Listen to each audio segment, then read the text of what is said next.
The Anchor Hocking Glass Corporation brings you Crime Photographer.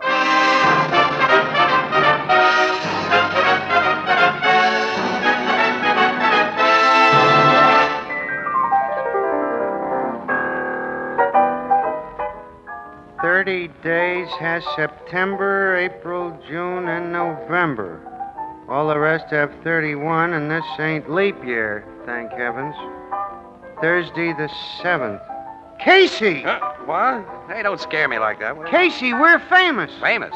We've been on the air just a year today for Anchor Hocking, and they're famous. Right, Ethelbert. Anchor Hocking, the most famous name in glass.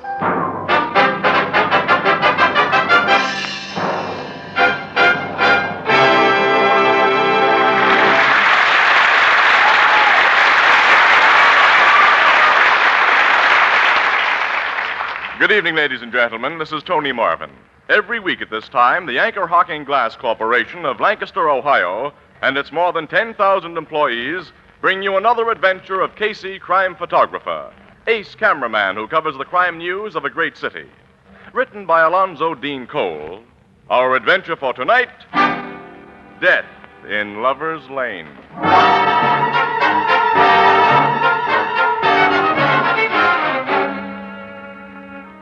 A moonlight night, a lonely road, a parked car in which, close together, sit a man and woman. Ah, romance. And then, from the dense woods that line the road, the sharp snapping of a twig. Bill, Something's moving behind those trees. a man. I see. He's coming this way. What's your car doing here? Is that any of your business, mister? I think so. I'm a police detective. Bill, Quiet, Nora.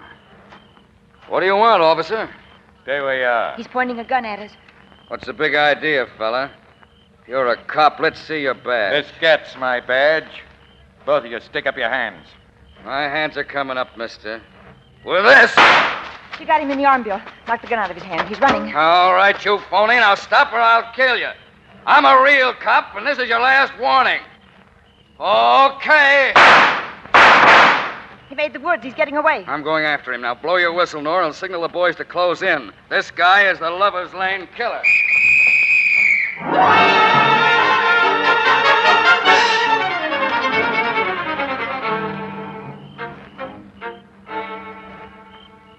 The man got away from you in those woods, officer? Yeah, that's right, Miss Williams. But Nora Ryan, the policewoman who was working this trap with me, had a prowl car here in a few minutes, and they radioed the precinct station to have the woods surrounded. The guy can't possibly get away. I wish I was sure of that, Dino. Our guys have been searching those woods for an hour now and haven't found him. You should have shot him down when he started to run. Well, I'm sorry I didn't do a better job, Captain. Logan, why do you pick on Bill Dano? Why, Casey? Yeah. He and that policewoman have been laying traps for this Lover's Lane murderer ever since he began killing people 3 or 4 months ago. Well, the guy walked right into one tonight, and Dano and Nora Ryan sprung it on him hard. They did the best they could. Killer's bottled up in these woods, wounded and without a gun. You're sure to find him when daylight comes. If this killer gets away after we had him in our hands, Do you think it's really the Lover's Lane murderer who came after Dano and Mrs. Ryan tonight? well, we can't be sure, Miss Williams. The only people who've seen the Lover's Lane murderer in action didn't live long enough to describe him. We found their bodies slumped in cars parked on lonely roads like this one. The dead bodies are 6 couples so far, with 32 slugs through their heads. And the guy who walked into one of our police traps tonight may have intended nothing more than a holdup. Well, the gun that Dano shot out of his hand was a .32. Well, there are a lot of .32 revolvers in illegal circulation, Miss Williams. Ballistics hasn't had time to compare the gun he dropped with the murder slugs. Of course not. This guy does prove to be the Lover's Lane murderer. I will have had a bum hunch. What do you mean? I've had an idea the killer was a woman. Hey, I've played around with the notion that a woman was behind these things myself. Yeah? A dame whose love life hadn't been so good and who resented other people finding romance under the moonlight in parked cars. Well, what about the little card with I'm Death printed on it, the one the killer always leaves? And those cards could have been left by either a man or a woman, Miss Williams. Our handwriting experts say they show no definite sex characteristics. I know, Logan, but Well, as I say, my hunch wasn't very strong. Captain. It's a gunshot. Hey, they must have found him. Now, it came from in there. Yeah, I'm going. Yeah, so am I. You stay here, Annie. Oh, no, I will not. Kid, look, where there's shooting going on, no woman should I be don't present. call one-shot shooting. I'm going with you. What's happened? Captain Logan, come here. I'm coming, Dano, but what? There's our man, Captain. The same guy who pulled the gun on Mrs. Ryan and me. Good job, Dano. You got him this time. Yes, and for keeps. Huh? Oh, I didn't shoot him, Captain. You didn't. No. I heard a shot and came here in the woods in this direction and found the guy lying here. Well, who did shoot him if you didn't? Our other cops are too far away. They're just getting here now. Well, I don't know. Hey, Logan, there's a clean hole in this dead guy's head, and it wasn't made by a police 38. It looks more like a 32. Captain, beside the body. I see. Casey. A printed card. I'm death. The sign of the Lover's Lane murderer. Then he just killed this guy. And this guy wasn't the Lover's Lane murderer.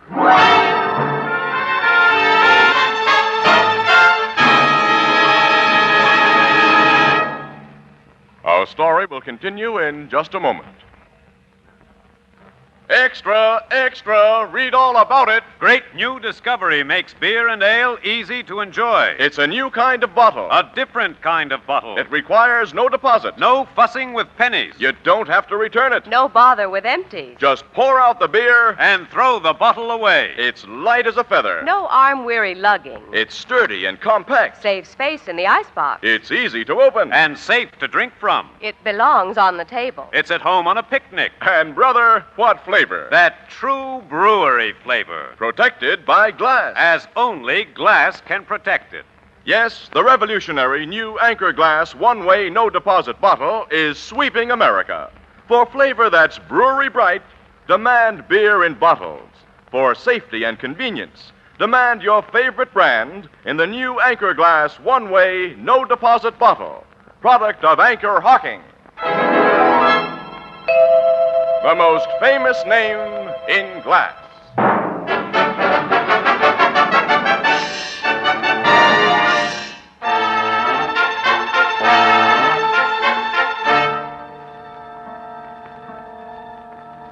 Oh, Logan, why be sore at your cops? When they heard that shot, they naturally did the same thing as you and Ann and I did. They investigated. And while all of them were making for this point where the shot came from, the killer who left that I'm death card was making his getaway. Oh, I don't think he's gotten away, Captain. He's still trapped in the woods. You'll get him.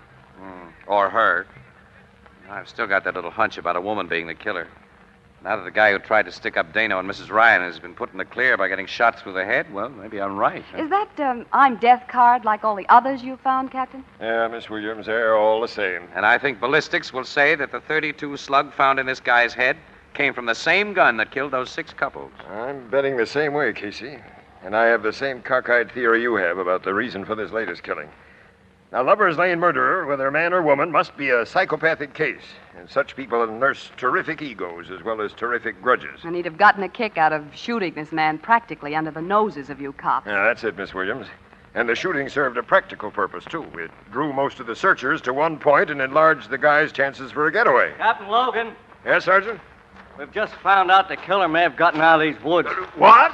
There's an old dry culvert passes under the road on the northeast, and it's grown all over with bushes, but looks as if our killer knew about it and used it. That's just swell. I've learned something else, Captain. Maybe good news. That I'd like to hear. There's a half-crazy old guy lives in a cave in the hills just north of here. One of them hermits. Hates people, and he knows every inch of these woods. They say he especially hates young people, Captain. Huh? Hey, that sounds like a pretty good description of the Lover's Lane murderer, Captain. You say he lives in a cave, Sergeant. Yeah, the only name folks know the old guy by is Old Eve. We'll pay old Eve a visit right away. Captain Logan. Captain Logan. Who's calling? It's me, Bill Dano. Oh. Who's that with you? A little guy, a gentleman I met out near the northeast road. He's given me some very interesting information I think you ought to know about. I'm Clarence Butterworth, Captain. Professor Clarence Butterworth. I have a little summer place near here where I relax while the college is closed. I teach psychology at Sylvester Normal. Glad to know you, Professor. Now, Captain, if I may, like many other people of the neighborhood, I was naturally attracted by the large number of police cars and officers searching these woods tonight. And when I learned the reason for their activities, I introduced myself to this detective. Tell the captain what you told me, Professor. Yes, of course, Officer Dano. Captain, As one familiar with this section, I think I can suggest a suspect for your investigation. I've just been hearing about the hermit, Old Eve. If that's who... yes. Old Eve, a pronounced misanthrope. A what? A hater of mankind. He would naturally fall under suspicion, but I don't think a creature of his limited mentality capable of successfully committing such a series of crimes.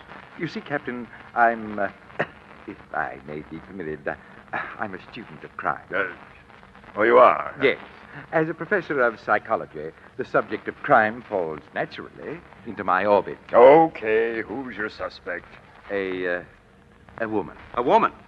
Yes, Mr. Casey's the name. Tell us about this woman. Of course, Mr. Casey. She's a person of considerable wealth, and in my opinion, of strong psychopathic tendencies occasioned by an unhappy marriage.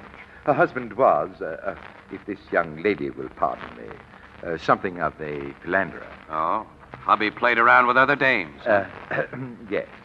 According to neighborhood gossip, she surprised him in a parked car one evening with a young female person and attacked the two of them with a butcher knife. Fortunately, her husband was able to disarm her before he could do any great damage. He afterwards had her committed to a sanitarium for mental treatment, an institution from which she was released only 6 months ago, following his death. 6 months ago, Logan. Yeah, this thing checks in a lot of ways, Casey. Now, who is this woman, Professor, and where does she live? Her name is Mrs. Norma Julian, and she occupies a small estate about a half a mile northeast of these woods. That culvert's on the northeast, Captain. Sergeant, we're not overlooking any bets, so you take a detail and get that hermit, Old Eve, for questioning. And, Professor, I'll have you take me and Officer Dano to Mrs. Norma Julian. Also Miss Williams and me, Logan. Mm-hmm. Definitely us, Captain. Okay. Come on, Professor. Let's go. Very well. Oh, this will be a most interesting indeed to an amateur criminologist like myself. Dear me, now I have an opportunity to see how real professionals work.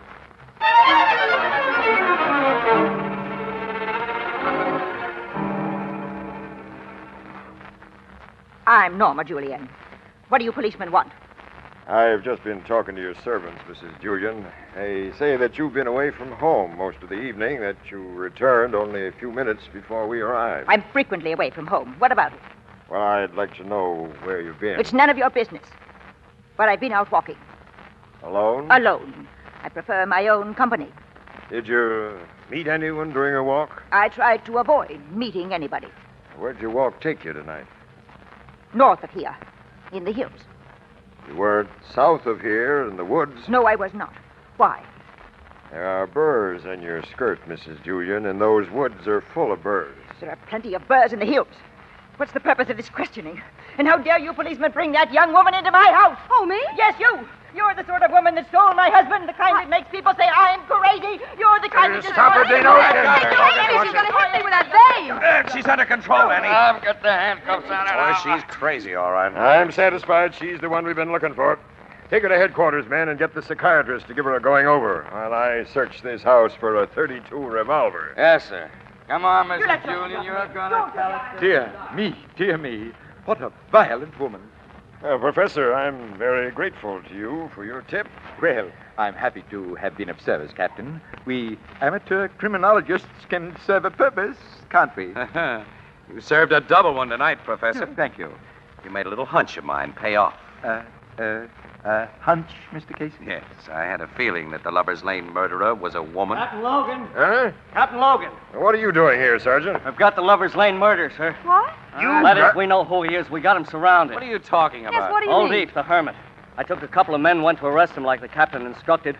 When we got in front of his cave, he started shooting. Started shooting? It's already winged one of our men. I had to call in reinforcements before I came here to get your further instructions, sir. There's a regular battle going on at that cave. But why is the old fool putting up a fight? He's not the murderer. But he is, sir. When he started shooting at us, he yelled the words on them cards and kept on yelling them. He says over and over, I'm death, I'm death.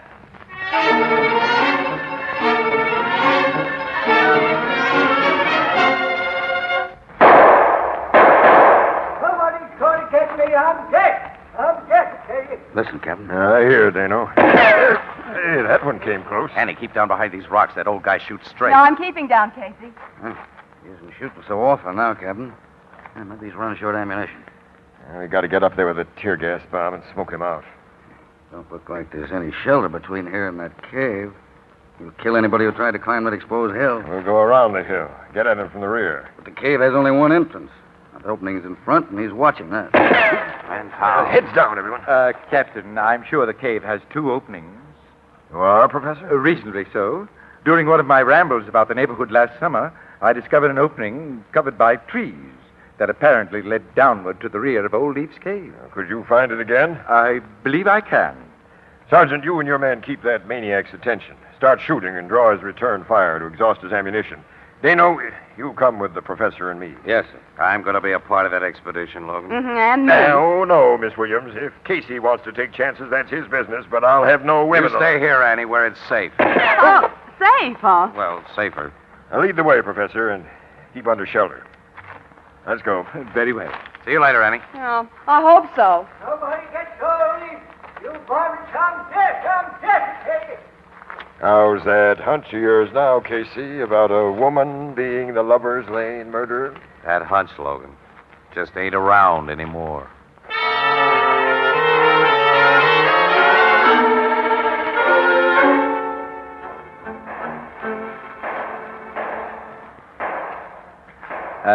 Here's the opening, gentlemen. Piece of the cave, Logan. Say, Logan, how are you going to work this thing? Drop in a tear gas bomb? No. Well, this hole's wide enough to squeeze through, so I'm going down. That old guy will put a rifle bullet right through you. Well, he hasn't returned a shot to our guys for a long time now, Casey. He may be out of shells. Anyway, he's being kept so busy watching his front door. It's a big chance, pal. Well, Dano will follow and cover me. So will I. You haven't a gun. So what? So you're nuts. Gentlemen, I think you're extremely foolhardy to venture in there. Well, it's got to be done, Professor. Here goes. Dear me, this is exciting. I'm down, Dano. Come on and be quiet. There's a bend in the cave, and that nut can't see us from where he is. I'm with you, sir. Me too. I also. Professor. I simply couldn't miss this, Captain. And I know you won't let me get hurt. I'll keep quiet then and keep back. Come on, Dano. All right. Hey, Captain. Yeah? Look, there's the old guy now, crouching behind that barricade. His rifle's on the floor. He's out of ammunition. Hey, Logan, he's got something else in his hands. It's not a gun. It's a bottle. There he goes. Stick up your hands, Eve. We got you. No, keep back, or I throw this bottle. It's full of nitroglycerine. Nitroglycerin? Oh, it's all the conjuration. I'm dead, I'm dead. Don't throw that. He's throwing it. Oh, it didn't explode. It was just a bluff. I got the thing, Logan. Stick it in your pocket, Casey. Give it to me later. Yeah, I'll do that. No, you. I clipped this old maniac with my gun butt. Sure did. He's out cold. Yeah, so is the professor. The professor? What's the matter with him? Yeah. The little guy fainted when he pitched that bottle. Well, I almost did myself. Yeah, you and me both, Dano. Well, maybe you guys think I took it easy. Oh, boy, he might have had the real McCoy in that bottle. But anyway, we finally got the Lover's Lane murderer. I hope.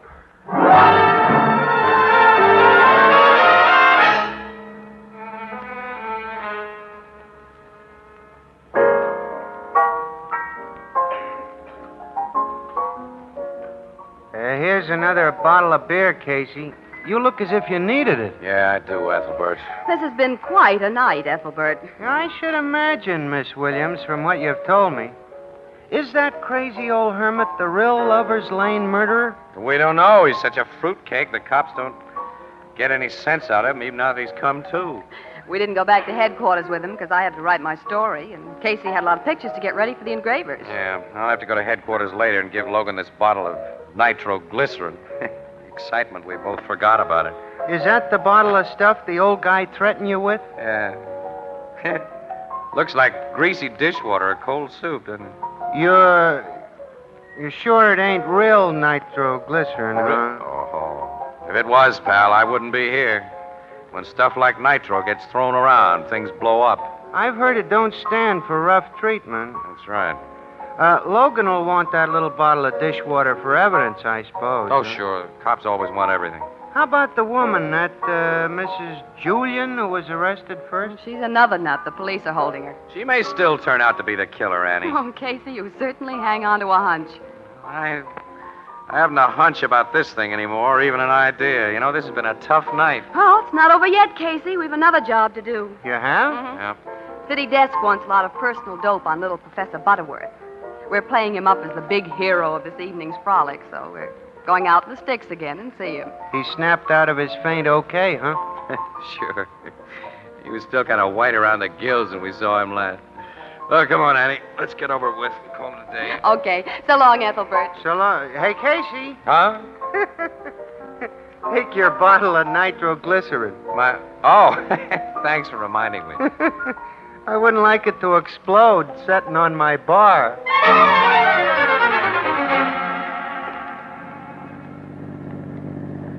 Sure you know how to find the professor's house, Casey? Well, I have the address. Told me it's only a mile back of these woods. This is a beautiful road in the moonlight. Yeah. No wonder so many couples have picked it as a lover's lane. Don't see any neckers along here tonight. Well, after what's happened, they've naturally been frightened away. I wouldn't scare away that easy. Wouldn't you? No. Not if I had a real nice gal in the car with me. Oh, is that so? Yep. I'll prove it. Here's a good parking place. Why, Mr. Casey. Nice moon. Huh, kid? Uh-huh. Well, now what? Well, suppose you tell me what you think of Philadelphia's chances against Pittsburgh for cellar position. Suppose I tell you what I think of you as a romantic character. Oh, no, you'd flatter me, Annie. Mister, I'd blister you. Well, Annie, what do you mean? I only... Oh. Hey, wait, shh. Quiet. What? Someone in those woods. Oh, yeah, I see. Good evening, young people. The professor. Yeah, he's got a gun in his hand. Are you enjoying the moonlight? The beautiful, romantic moonlight? We were. Casey. Miss Williams. Yes, you didn't recognize us as soon as we did you, Professor. No, I didn't. That's an interesting gun you're pointing at us. It's a 32, isn't it? Yes. A 32. Then, you're the... You're quite right, Miss Williams. I'm dead. Don't move, Mr. Casey. Well, one up for you, Professor. Hey, tell me, why are you a killer? And the kind of killer you are? Oh, Mr. Casey. I know you're only trying to gain time, my boy, while you strive desperately to think of a way of escape. But I can spare a little time, and it'll be interesting to observe your desperation. That's, why you kill? To observe? Exactly, Miss Williams. Oh. I'm a student of human emotions, and the only way to know them is to have them. A man cannot understand the mind of a murderer until he himself has killed, and he cannot know the feeling of power until he has killed often, until he has become as death itself. Oh, you're mad. Oh, no. Old Leaf is mad, and Mrs. Julian's mad because they hate.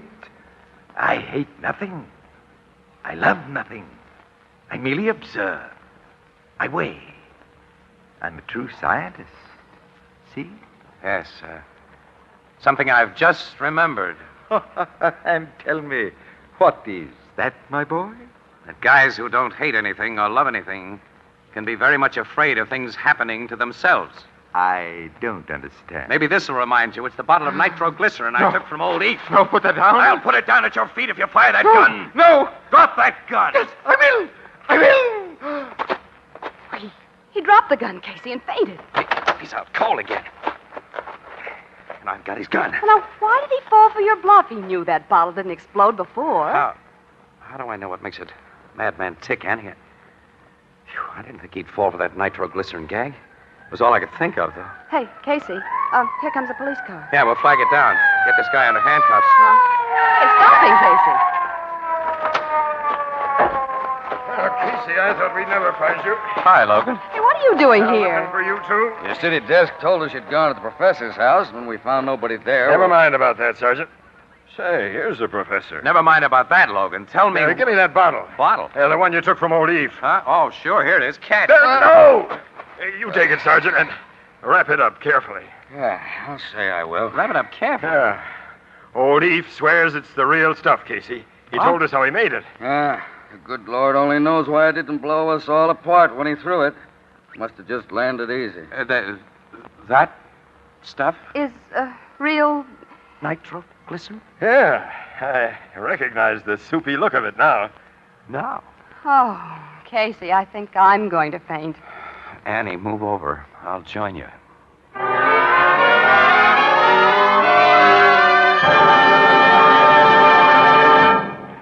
We'll join the crowd at the Blue Note in just a moment. How long has it been since you baked or even tasted a real homemade huckleberry or blueberry pie?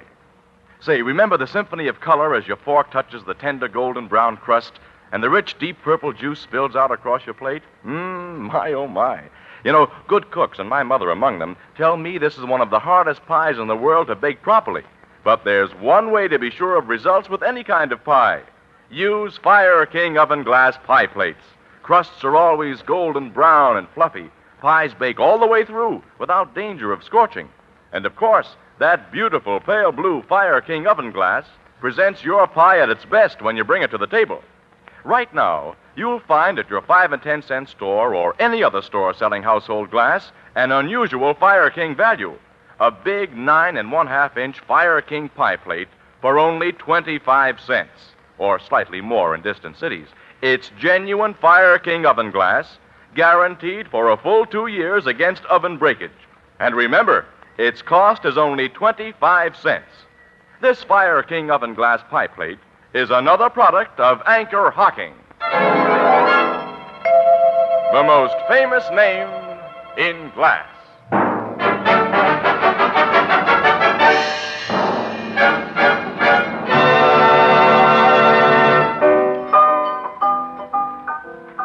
So they got the professor in a nice solid cell, huh, Casey? Yeah, he's out of circulation, Ethelbert. Gee. And you got him with that phony bottle of explosive that was nothing but greasy soup. Yeah. We haven't told you about that bottle, pal. The professor, having a good knowledge of chemistry, among other things, had recognized it from the first as real nitroglycerin. Real What? Yeah. There was enough in that bottle to blow up a city block. And you had it sitting in front of me on this bar tonight. That's just what we did. Ethelbert! Wait a minute, pal. Hold on. Hold on. I'm trying to, Casey. Casey, he's... Ethelbert! Hey, don't faint. Ethelbert. Anne, he's... Walter!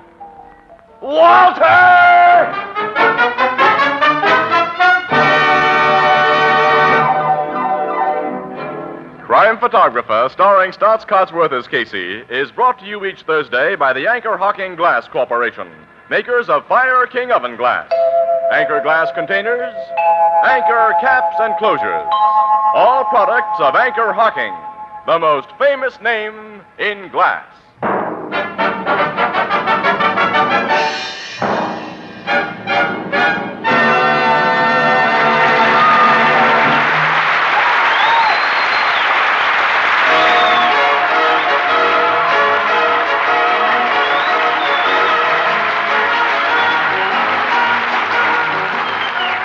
Crime Photographer is directed by John Dietz. The original music is by Archie Blyer, and the program features Miss Jan Miner as Anne and John Gibson as Ethelbert.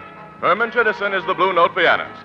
This is Tony Marvin saying goodnight for the Anchor Hocking Glass Corporation of Lancaster, Ohio, with offices in all principal cities of the United States and Canada. Thursday night on CBS is the biggest show in town. So stay tuned for exciting dramatizations on Reader's Digest Radio Edition, which follows immediately over most of these stations.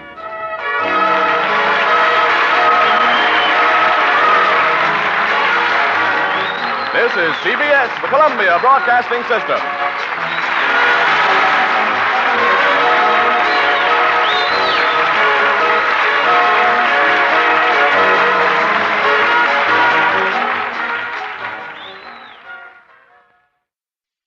The Anchor Hocking Glass Corporation brings you Crime Photographer.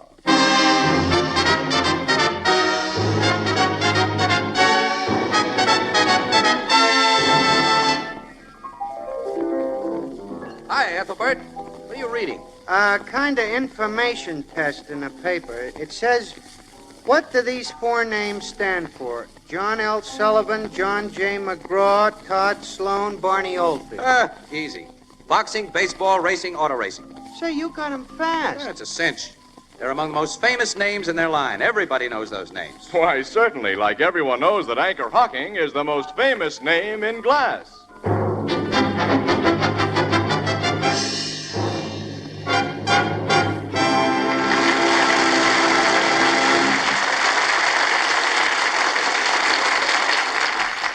Good evening, ladies and gentlemen. This is Tony Marvin.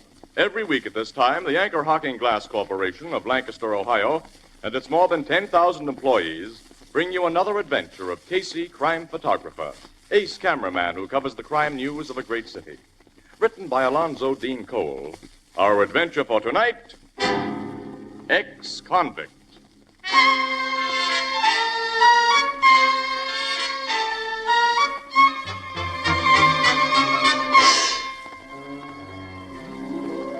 Morning. A highway leading from the city to its suburbs.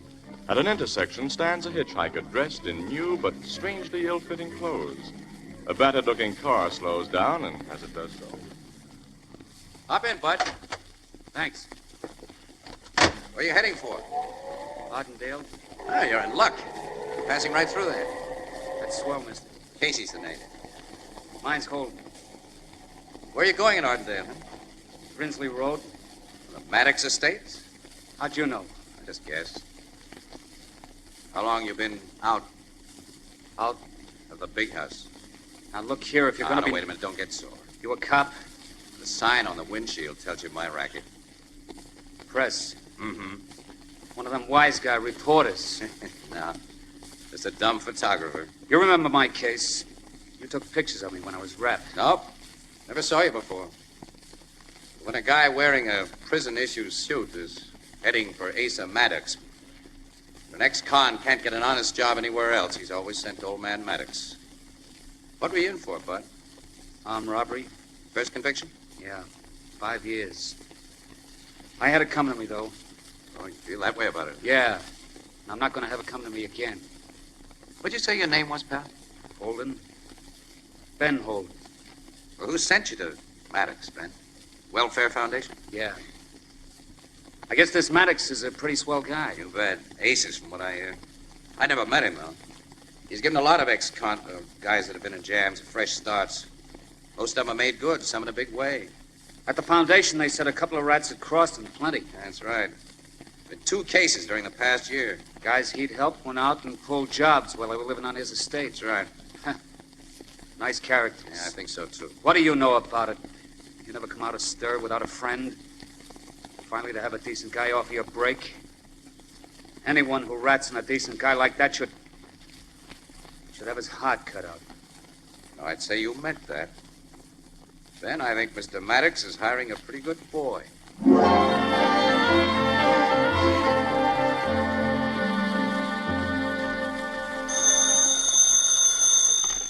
Photography department, Casey speaking. City desk, Casey. Yeah, Burke, yeah. Report just came in of a payroll holdup at the Hannigan Mills. Huh?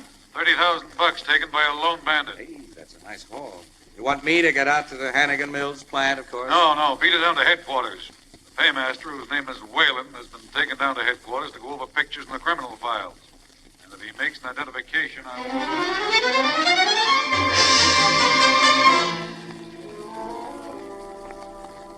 Casey, here's that picture the paymaster identified. It's Ben Holden. Ben Holden? Discharged from Woolstick Prison a month ago. I put out his description, all radio cars and precinct stations. We'll soon pick him up. Ben Holden.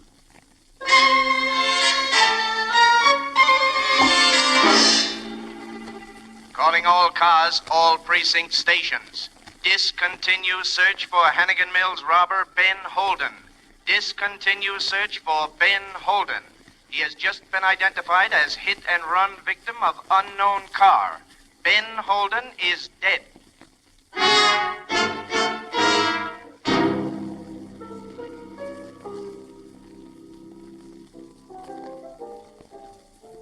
Hey, Joe, them guests at the end of the bar want 3 more bottles of beer.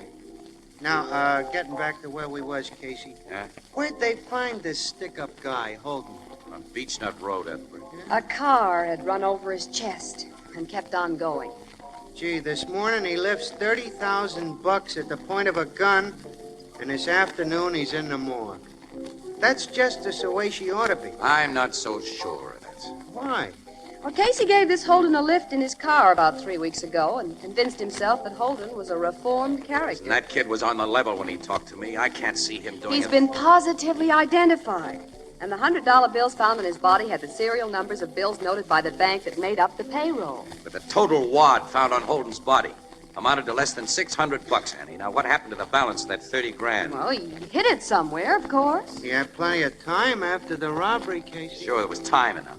Well? Annie, 2 other ex-cons who got a break from Maddox have gone sour during the past year. And how? And if Maddox is smart, he'll give criminal reform up as a bad job. Wait a minute. Those 2 other ex-cons weren't captured alive either. Both of them were found dead, just like Ben Holden. Well, so what? One was shot by the cops when he tried to get away, and the other committed suicide when it looked like he was going to be captured. Very little of the dough that those guys stole was found on their bodies. Well, they... Sure.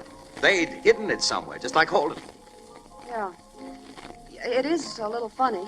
Say it is, so to speak, Casey. It's a peculiar coincidence. Yeah. Say, Annie, let's you and me go down to Homicide Bureau and have a talk with Logan. I got a hunch.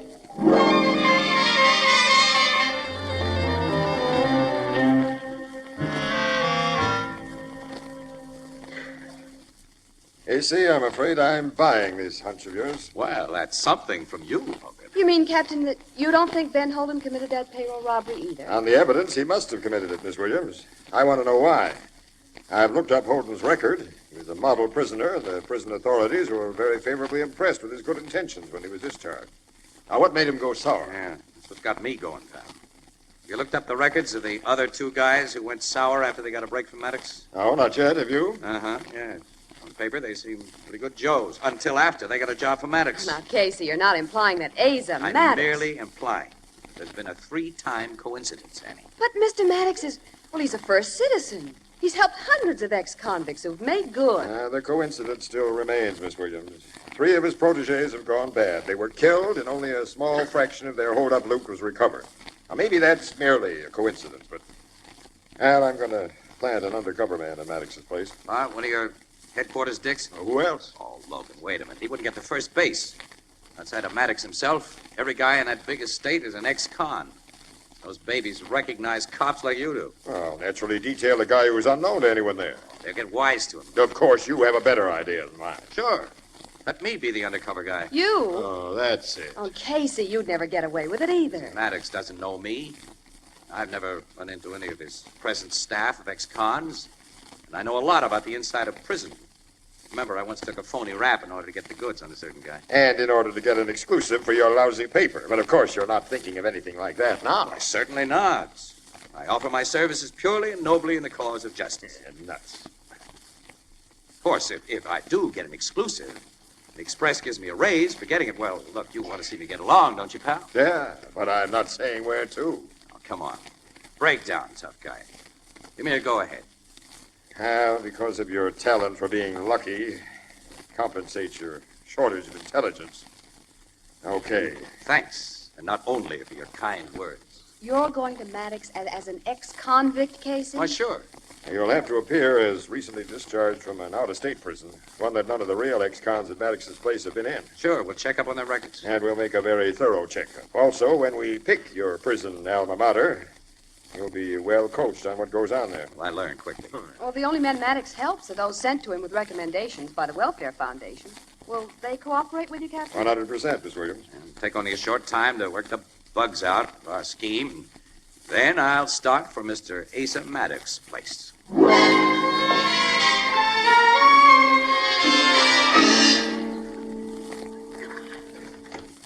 Morning. I'd like to see Mr. Maddox. Who are you? Who are you? My name is Eggles, punk. Mr. Maddox butler. Yeah? Thought all butlers had English accents. So you got your education from the movies. Tough guy, huh? No, at least not anymore. If you are, punk, you come to the wrong joint. What's your name? Stacy. Huh? Dan Stacy. Foundation Center. Well, why didn't you say so right away? Come on in, Stacy. The boss is expecting you. Ah, thanks, Mr. Eggles. Plain Eggles. Eggles. Yeah, just get out of the Stillwater pen, huh? Yeah. I'm a graduate of Dannemora. Hey, that's a real tough one, I guess. Yeah, it softened me up. If that ain't happened to you, you don't belong here. No? No. Mr. Maddox is a grand guy. He's going to give you a job here. Now, he's had some disappointments lately, 3 of them. You show signs of being a disappointment, pal. You're going to wish you never left Stillwater. Well, that's the way it is, huh? That's the way it is. Not only with me, but there's a few other ex-cons here who feel the same. Come on, Stacy. I'll take you into Mr. Maddox.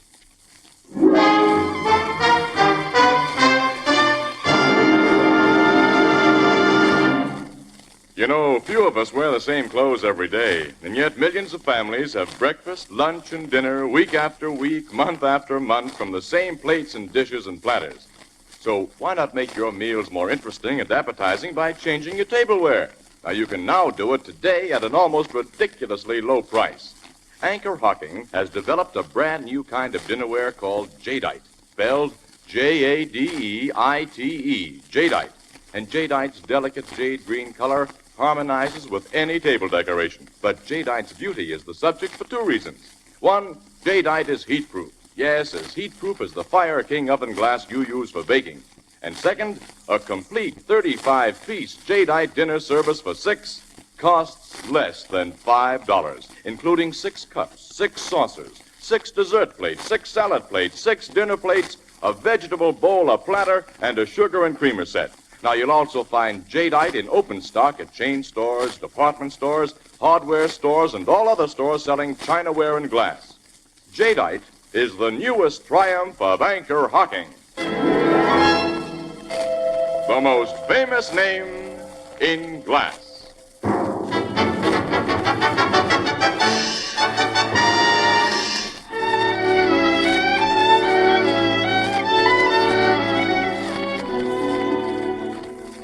The Welfare Foundation has recommended you very highly, Mr. Stacy, so I'm putting you to work here. Thanks, Mr. Maddox.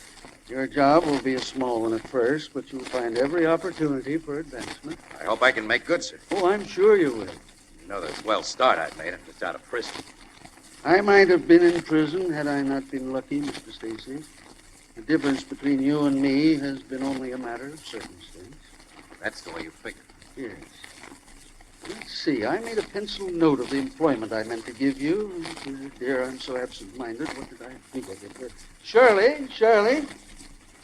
Yes, Mr. Maddox? What did I do with that note I made about... please excuse me. Miss Reed, allow me to present Mr. Stacy. Reed? Mr. Stacy. Miss Reed is my private secretary.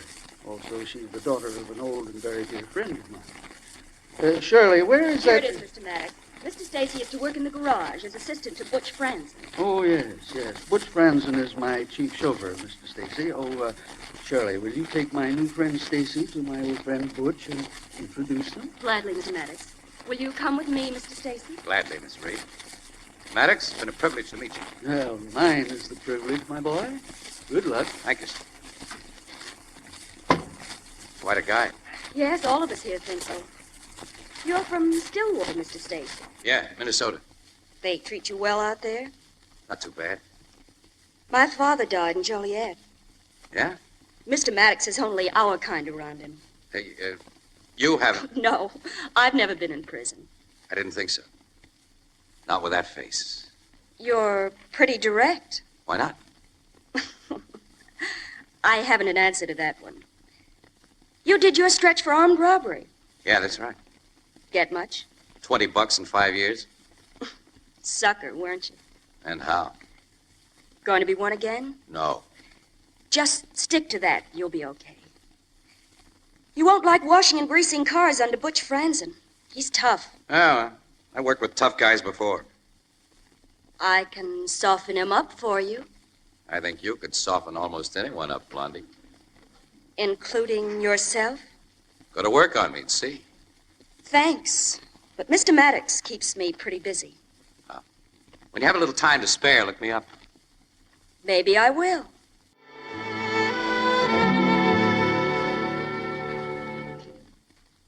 Hey, Stacy. Yeah, here I am, Butch. Driving the boss into town. While I'm gone, wash and polish the station wagon. And I mean wash and polish. Okay. Blue convertible needs a clean-up job, too. I'll take care of it. Now get right at it. So long. So long. Hi, Butch. Oh, hello, Eagles. The Maddox is ready for his car. All right, I'm taking it to him right now. Hi, Stacy. Oh, hi, Eccles. Don't see much of you back here in the garage. Yeah, I always get plenty to do at the house. How do you like things here, Stacy? Swell. Yeah, what you like best is the boss's secretary, ain't it? What do you mean? You and Shirley Reed have been seeing quite a bit of each other. Any rule here says we shouldn't? No, there ain't no rule, but you can't afford a babe like Shirley in what you're making here. So what? So 3 other guys who fell for her went out and pulled jobs that landed them on morgue slabs. This is a friendly tip, chum. Watch your step. Thanks. Hey, Stacy, when you was at Stillwater, did you meet up with a guy named Ross Taylor? What? No.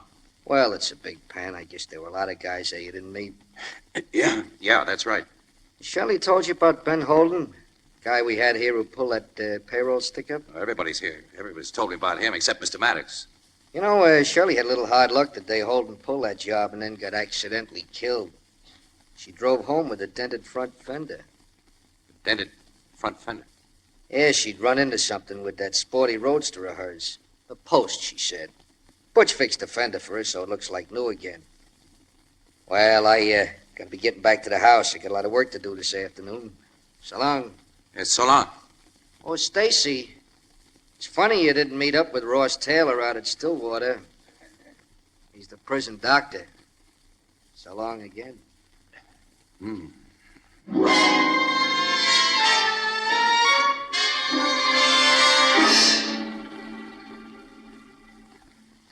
Casey, you think the butler Eggles is wise to him? He practically told me he is, Logan. But at the same time, he tipped me off about the dented fender. I got outside of this pay station as soon as I could to pass you on the word. You figure Eggles is playing on our side? He's playing Maddox's side. Eggles obviously believes that Shirley Reed's car was a hit and run that killed Holden. That she's the works behind those 3 stick-ups. I think Holden and those other guys, those other 2 guys, fell for this babe so hard that they were willing to do anything she suggested. You think that guy Butch Franzen's in the deal with her? Well, there's an understanding of some sort between her and Butch, Logan. And he fixed that dented fender, don't forget. Well, play the 2 of them alone, pal, but watch your step. Yeah, I'm doing that little thing every minute. And when or if you've got a suggestion from her about a stick-up, get in touch with me right away. We'll throw a little surprise party. Yeah. Oh, I gotta get back to the garage now. Polish a couple of cars. That I'd love to see. I'll bet you would. Now, remember, you asked for this job, and it can't be too tough. It's never hard to play romantic with a glamorous blonde, even though you think she's loaded with trouble. Logan, look, have you told Annie Williams about everything? I've had to. You know how interested she is in what you're doing. She's especially interested in the blonde angle, pal. Play that blonde angle down, will you, pal? Way down.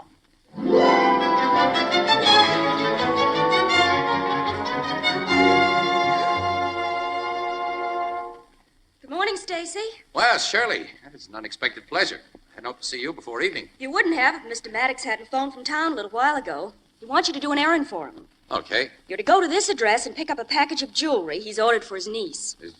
What does he want me to pick up jewelry for? Well, it's his way of showing his trust in you. I see. I'm driving into town, Stacy. I'll take you to the place if you like. I never miss a chance of being with you. This trip will be strictly for business purposes, big boy. Oh, just like that, huh? Definitely. Now get my car out and let's go. Well, I had to tell Butch I'm going. Oh, he already knows. He was in the house when I got Mr. Maddox's message. Well, then I'll pull out the car.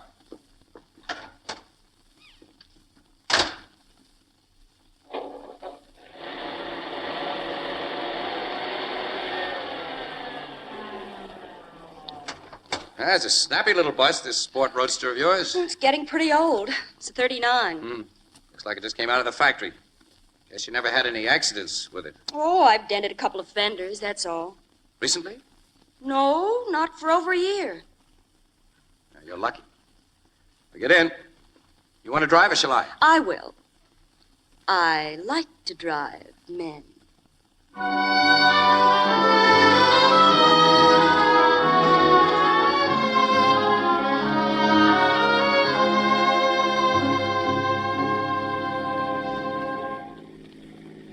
Now, park in front of the side door of the building, Stacy. Here. Yeah.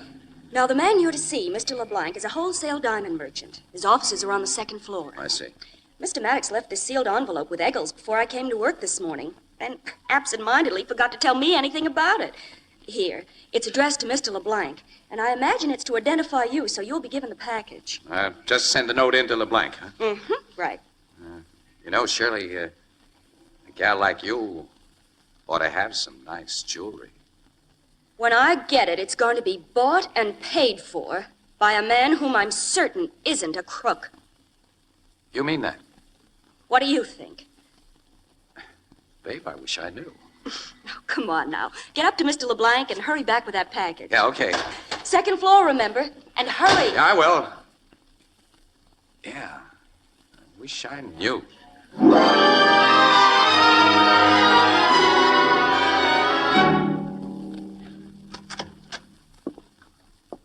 Mr. Blank, Mr. Maddox sent me. Close the door, Stacy. I'll get the package for you. Okay. It's in my safe. Just one moment while I open it. Right. I suppose you're one of Mr. Maddox's ex-convicts, since he doesn't hire anyone else. Yeah. You're taking a big chance opening that safe when you're alone with an ex-con, aren't you? I have a burglar alarm. Here is the package. Suppose you want me to sign for it? But that's unnecessary. I have Mr. Maddox's note, which amounts to a receipt. See. Good day, Stacy. Hey, so long, Mr. LeBlanc.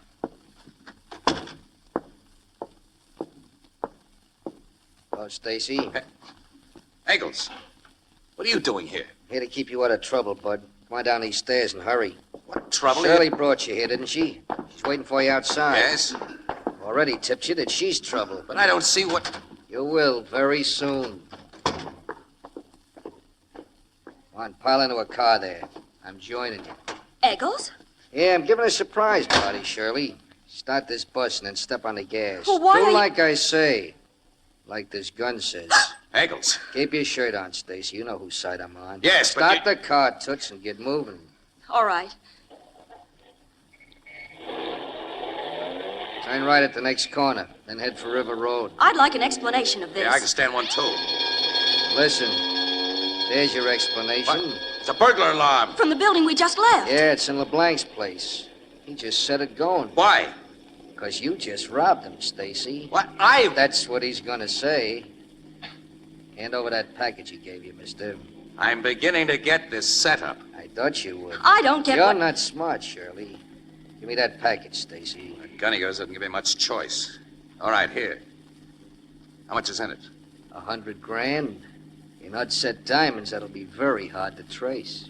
Blank collects the insurance on them, and you and he split the diamonds, too. That's the play. You had the same deal with the paymaster who accused Holden of robbing him, and with the other hold-up victims. Uh-huh.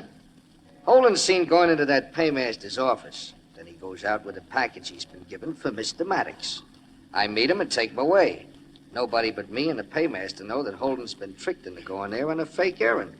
It's like I tricked you into giving Stacy a phony letter to LeBlanc, Shirley, that I said was from the boss who just phoned me. Holden never had a chance to explain what really happened because you made him meet with an accident, Eggles. That's right.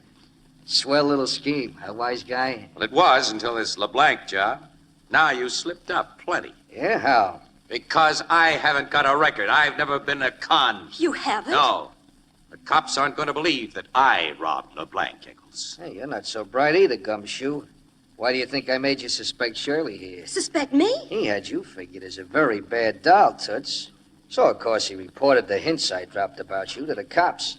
They'll think he stuck up LeBlanc at your suggestion. You try to rub him out. Then when they find both you and him dead, Shirley, they'll think you knocked each other off. After you'd managed to hide these diamonds. You've done a pretty good job of figuring, Eggles.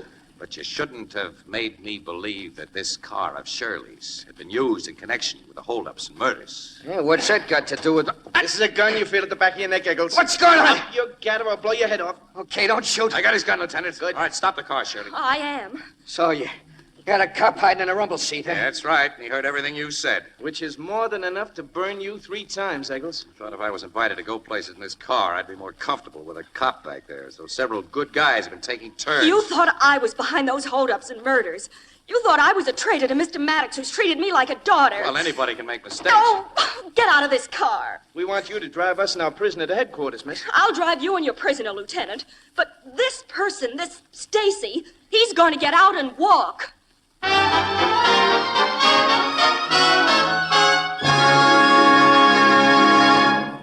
We'll join the crowd at the Blue Note in just a moment. You know, in the old days, a rich, steaming cup of coffee meant fuss, bother, and lots of things to be cleaned up afterward. But those days are gone. Gone, because now you can enjoy delicious coffee through the amazing invention of soluble coffee. A spoonful of this new kind of coffee in the cup, hot water, and there you are. Delicious coffee, quick as you can say Anchor Glass. And Anchor Glass helps bring you the convenience of soluble coffee, because 2/3 of the packers of soluble coffee protect their products against harmful moisture by using clean, sanitary Anchor Glass containers and Anchor caps. The cap that comes off with a twist of the wrist and goes on again just as easily to protect the flavor and freshness of the coffee. Yes, today you can enjoy delicious hot coffee in a split second with flavor protected by sanitary Anchor Glass containers, a product of Anchor Hocking. The most famous name in glass.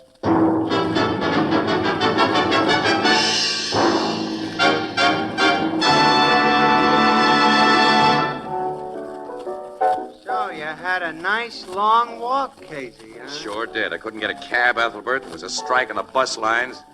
And my feet were darn near frozen by the time I got to the express office. Oh, I'm so sorry for you, Casey. Well, And not only because of your poor, tired feet. Beautiful, glamorous Shirley says she'll never speak to you again. Look, Annie, you know very well that my only interest in that gal was... Of course. You were merely trying to solve a crime and to get an exclusive for the paper. Why, of course. But you had a nice, cozy time investigating that blonde and getting the wrong answers. Blondes. Wow. Oh, I don't know what there is about them. I do. What? You silly men.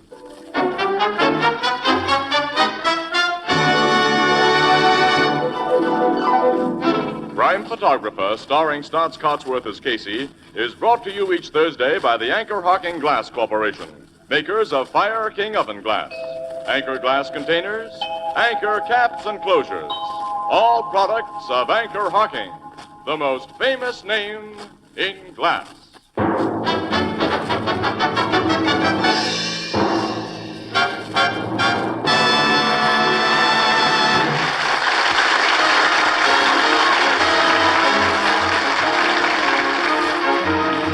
Crime Photographer is directed by John Dietz and is based on the fictional character of Casey, created by George Harmon Cox. Original music is by Archie Blyer, and the program features Miss Jan Miner as Ann and John Gibson as Ethelbert. Herman Chittison is the Blue Note pianist. If you'd like to serve with America's foremost military organization and yet remain at home as a civilian, sign up as a citizen Marine with the Organized Marine Corps Reserve. Inquire at your local Marine Corps recruiting office today. This is Tony Marvin saying goodnight for the Anchor Hocking Glass Corporation of Lancaster, Ohio, with offices in all principal cities of the United States and Canada. This is CBS, the Columbia Broadcasting System.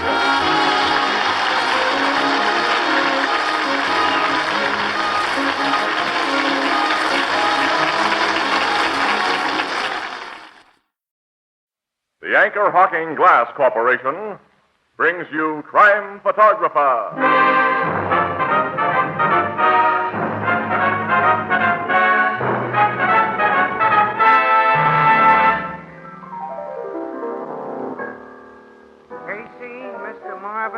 All week I've been seeing the kids going back to school. Ah, school days, dear old school days. Education's a wonderful thing, all right. Sure is, Mr. Marvin. I didn't get past the 4th reader, but I learned something awful important since then. What was that, Ethelbert? You tell him, Mr. Marvin. Why, Anchor Hocking is the most famous name in glass.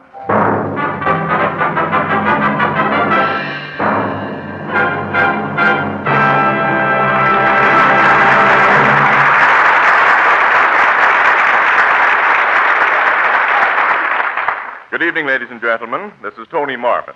Every week at this time, the Anchor Hocking Glass Corporation of Lancaster, Ohio, and its more than 10,000 employees bring you another adventure of Casey, crime photographer, ace cameraman who covers the crime news of the great city. Written by Alonzo Dean Cole, our adventure for tonight, Graveyard Gertie.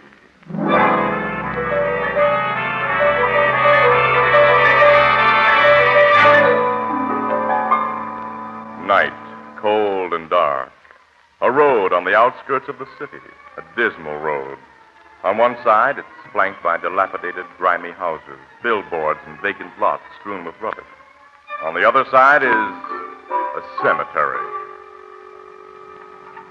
A familiar, battered-looking car approaches, and as it draws near... I can't figure out that new rattle, Annie. Listen to it. Mm-hmm. I've been listening.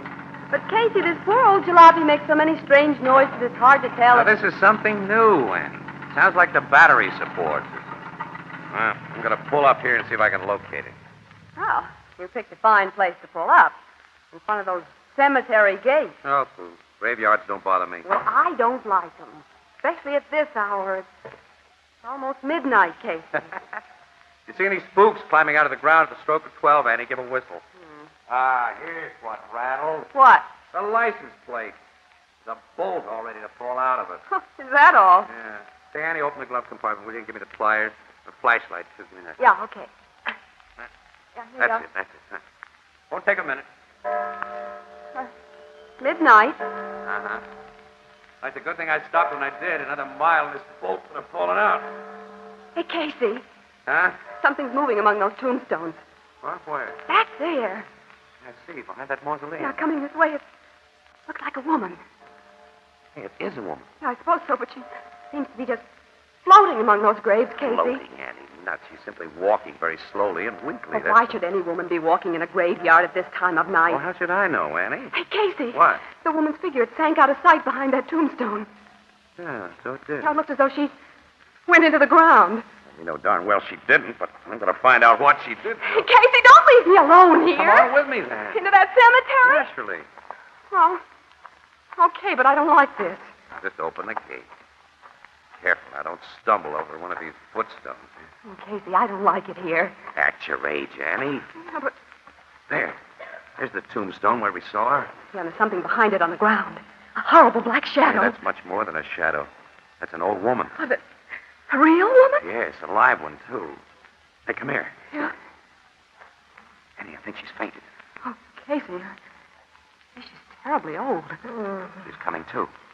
What? Who are you? Now, take it easy, Mother. We saw you fall down in here. We came to help you. I guess I had one of my spells. Ain't so young as I used to be, and sometimes my heart... Rest is what you need right now. Yeah, we'll take you home. Home? And see that you get into a warm bed. This is my home here. Huh? This cemetery? Yes, got myself a nice place here. Fine place. 8 by 4. Oh, Casey. It's all paid for, too. I got a deed for it. It's mine. It's a beautiful grave. Well, I hardly think it's your home right now, Mother. It's my real home because I own it. I come here every day and every night to look at it. Oh, I see. My home. I'll be moving into it soon. Yeah, well, not tonight, you won't. All right, now I'll carry over the car. Annie, open the door, will you? Oh, yeah, sure. There, now I'll put you right here in the back seat, Mother. Lie back and relax. Much obliged, young fella. Yeah. You're a nice boy. Thanks. You're welcome, sir. Now, if you'll tell us where you live, we'll take you home. Live? Oh, yes, the place I rent. Kingsburg, just down the road a piece. All right, you point out the house when we get to it. I will. Will there be somebody there to take care of you? Somebody to... Oh, yes. Roger will take care of me. Oh, he's your son or grandson? No, Roger ain't no relation. He's just a friend. Best friend ever had. When I ask you two to come in and meet Roger. Well, that's fine. When we meet your friend Roger, I'm going to tell him not to let you wander around cemeteries this time of night. You can tell Roger anything you got a mind to, young fella. But he won't hear you. Huh? Oh, you mean he's deaf and dumb? No. I mean he's dead. Huh? Dead? That's right. Folks never suspect it when they meet him first. You wouldn't if I hadn't told you. Never dreamed poor Roger'd been dead for 40 years. Say, what do you... Yeah, that's what I'd like to know. Won't tell you no more now. You'll find out when you meet Roger. You'll find out when you meet him.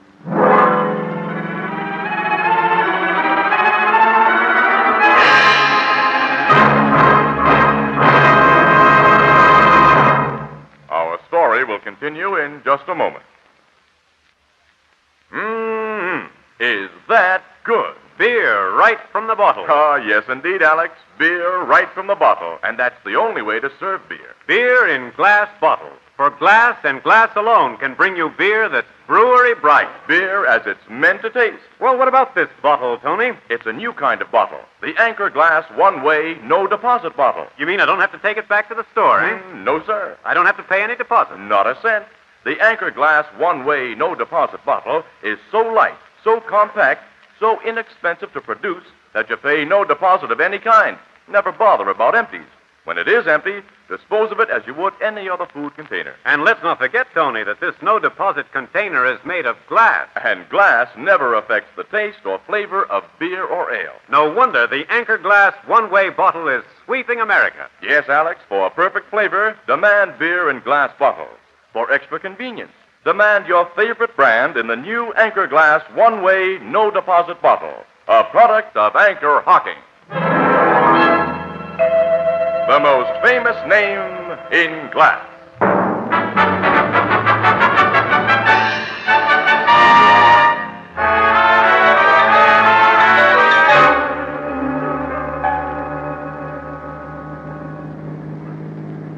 Here's where I live, young feller. You can stop your automobile. Okay. Terrible-looking shanty, Casey. Yeah. All right, I'll help you out, Mother. I'm all right, young feller. That ride was nice. Don't get the automobiles very often. I'm going to ride in one again pretty soon when I leave this place I live in and go home.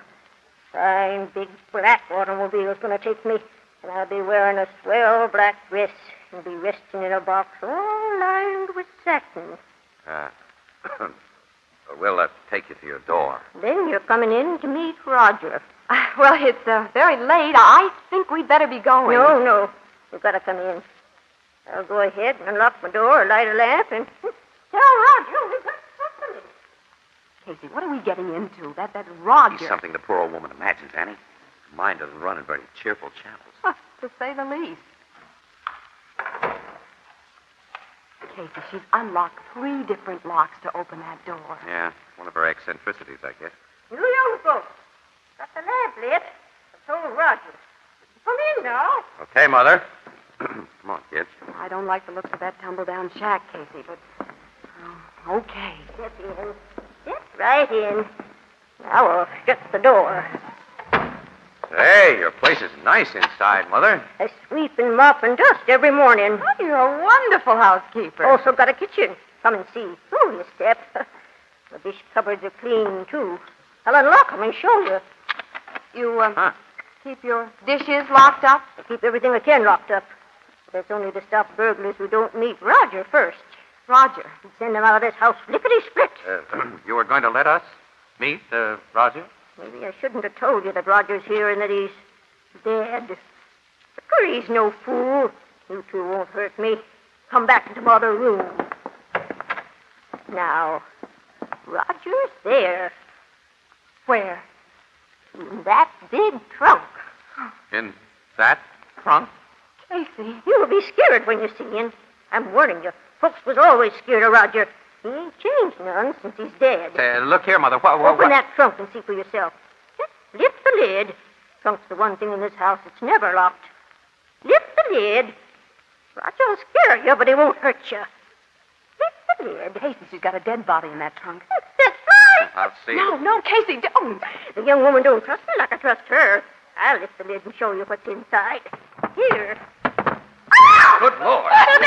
A big snake. It's lifting its head. Oh, come on, let's get out of this house. I'm right with you, Annie. All right, I'll bust Wait.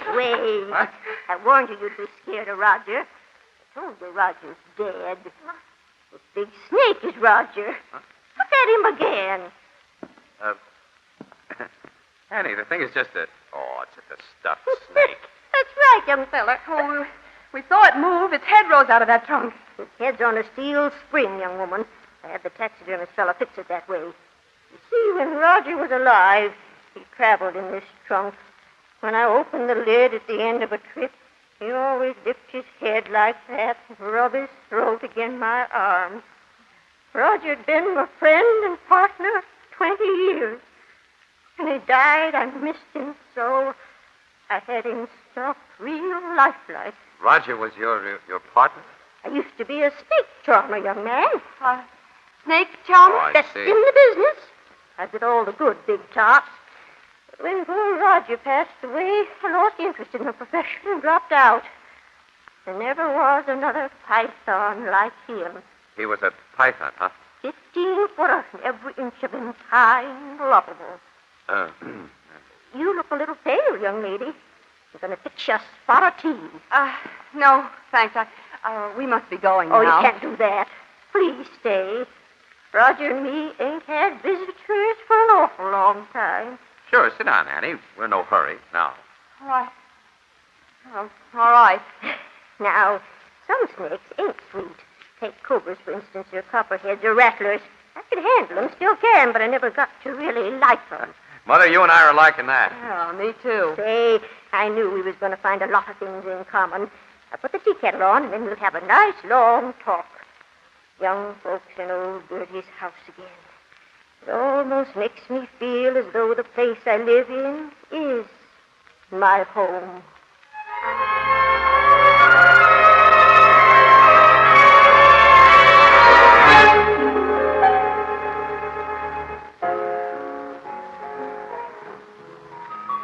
You and Miss Williams stayed up half the night with that old lady, huh, Casey? Sure did. And we got a big kick out of it, too, Ethelbert. She had so many interesting things to talk about. Old circus days and the gay 90s. And it was a wonderful evening.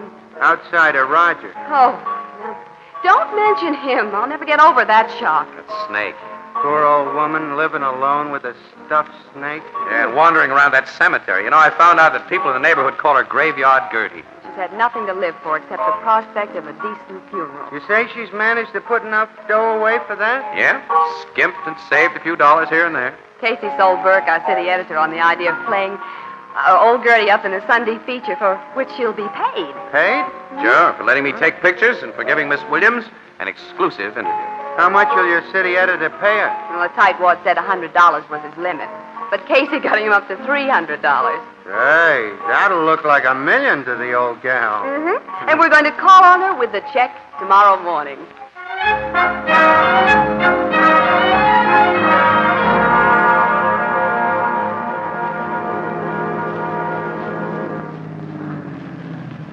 Well, here we are, Annie. Uh-huh.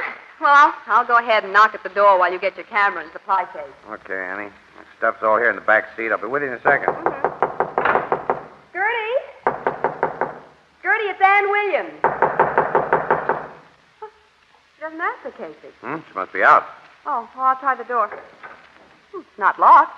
Well, then she's inside. She wouldn't go away without locking up. Push it open. Yell again. Yeah, okay. Casey, look. Huh?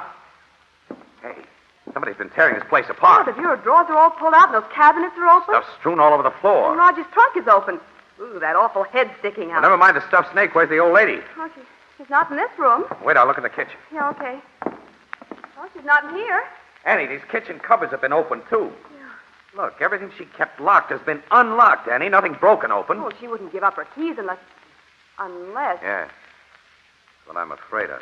Oh, Casey. I don't see any blood stains. No sign of us. Wait a minute. Hey, look here on the floor. Yeah, a piece of mud. That's clay. Well, don't touch it. It may be a lead for the police. Yes. Yeah, the cops don't like to find things monkeyed with. Annie, go find a phone. Call the cops. Get Logan. Oh, Captain Logan's Homicide Bureau. We have no murder to report. I've got a hunch, Annie. Get Logan.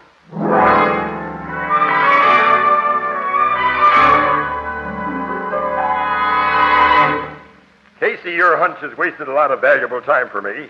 My guys have searched every inch of this neighborhood, and there isn't a sign of that old woman or her body. Where do they go over that cemetery, Logan? She walked in there every night. They've looked behind every tree and tombstone. You had no business to call me in on this. Before the homicide squad can go to work, they have to have a dead body. Sometimes I think they got one. For a cat. Oh, yeah? Look, Logan. That old woman wouldn't have given up her keys without a scrap, and she was too frail to stand a scrap. Well, there's no evidence there was a scrap. This was a case for the precinct cops and Missing Persons Bureau. I'm going back to headquarters. Okay, smart guy, go ahead. But my hunch still says this is a murder case, and I'm going to prove it. Yeah, so long, Miss Williams. Goodbye, Captain. Looks to me as though you'd put yourself out on a limb with him, Casey. How are you going to prove this is a murder? Well, maybe I did talk a little too big. He got me sore. Piece of mud must have come off the shoe of whoever ransacked this place. But how did it get on his shoe? Well, how does anyone get muddy shoes? The cemetery. Annie, let me think, will you? Old Gertie had so many locks and bars around this place that the neighbors probably figured that she had dough hidden here. So someone in the neighborhood laid for her, huh? Somebody who was familiar with the neighborhood and her habits. He killed her. According to your hunch. Yeah. Be quiet, okay, Annie. Okay. Took her keys, hid the body. Place unknown. Huh? I didn't say anything. Oh. And he came to this shack and searched for the dough that he thought was here using Gertie's keys.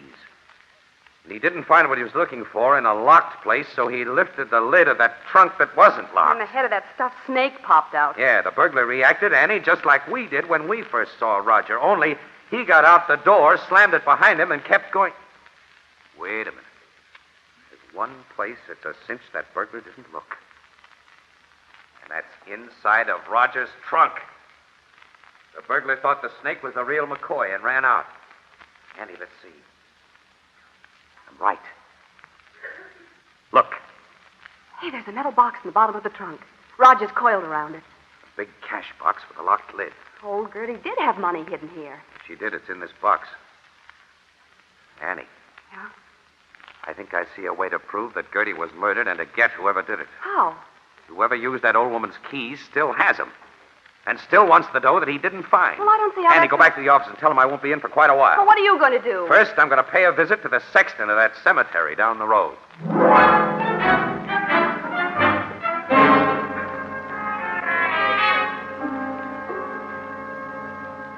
Yes, Mr. Casey, I know old Gertie. She's been a familiar figure around this cemetery. Of course, you know she's disappeared, Sexton. Kramer's the name. Mr. Kramer. Yes, the policeman who searched the grounds told me what had happened. They found her yet? No, they haven't. But they figure she's okay. She just wandered away. I sincerely hope they're right. Yes. My paper was about to publish a story on the old girl. Is there anything that you could tell me, Mr. Kramer? That I've already told the police all I know, which is really nothing. Well, maybe some of your workmen, the grave diggers, for instance. Maybe they could give me some dope on it. Well, you might talk to them. You'll find most of them working at the northeast end today. Oh, well, I'll look them up and get acquainted. Oh, was there a burial this morning? 3 of them. 3? Yes. Why do you ask? Oh, I just wondered how business was. Manner of speaking. I'll tell you a funny one. If a burglar killed that old lady, he didn't find her money. Didn't? I think the money is in a locked metal cash box beneath a big stuffed snake she had. Big stuffed snake? Uh-huh. Well, thanks for your courtesy, Mr. Kramer. I'll go out and talk to your grave digger.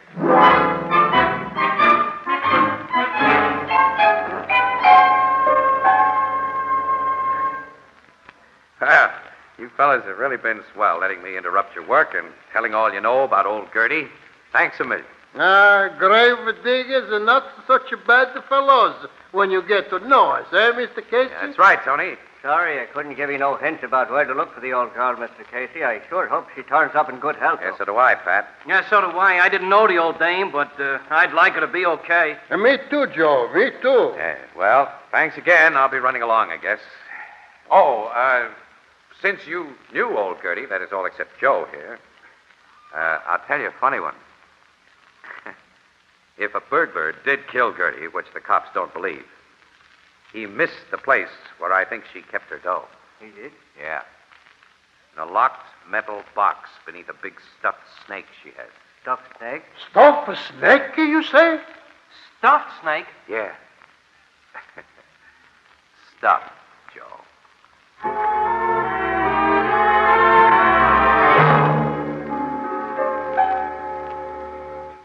Hey, Casey, what makes you think the murderer will come to old Gertie's house tonight? I invited him to come. See, I talked to him today. I say, you talked to him? I think I did. I think he's a guy named Joe. That's identifying him for me. I also think I know where he hid the body, Logan. Huh? Where? I'll tell you. But first, look. First, you've got to agree to follow a plan that I've laid out. Now, is it a deal? All right, Casey, it's a deal.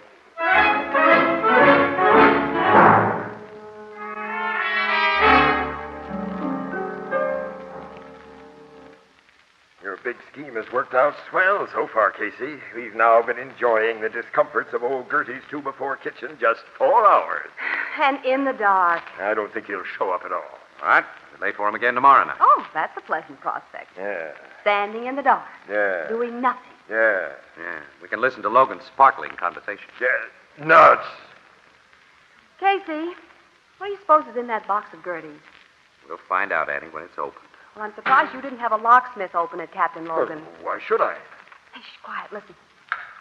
There are keys turning in the lock. Who do you think is using that key, Logan? Shut up. Hey, the door's opening. It's a man. Yeah, he's turned on a flashlight. Now keep back. He's heading for that trunk. He's opened it. Do you stop, Logan? Put him up, you. Put him up, I said. Don't shoot, don't shoot. Where did you get that bunch of keys, Joe? Yeah, All right. You can run me in for entering this house just now, but that's all you can pin on me, that's all. You think it'll be all when we find old Gertie's body where you buried it? I didn't bury no body. You killed that old woman. No. You killed her and buried her in one of the new graves that were dug yesterday. You dug one of those graves a little deeper last night, put Gertie's body in, and covered it to the grave's normal depth. I don't know what you're talking about. You tracked fresh clay into this house last night from the graveyard. Try to prove it was me, mister. I guess there's nothing to do but take him in, Logan. Come on, you. Wait a minute. He's got the keys, Logan, to that box we haven't opened. We might as well see what's in it. Yeah, that's right. Open it up, Joe. Me? That's what you came here to do. All right. So you got an attempted burglary rap against me. So what? So open that box. Okay, anything to oblige you, copper. And I'll open it up and take out what's inside. Okay. What's the matter?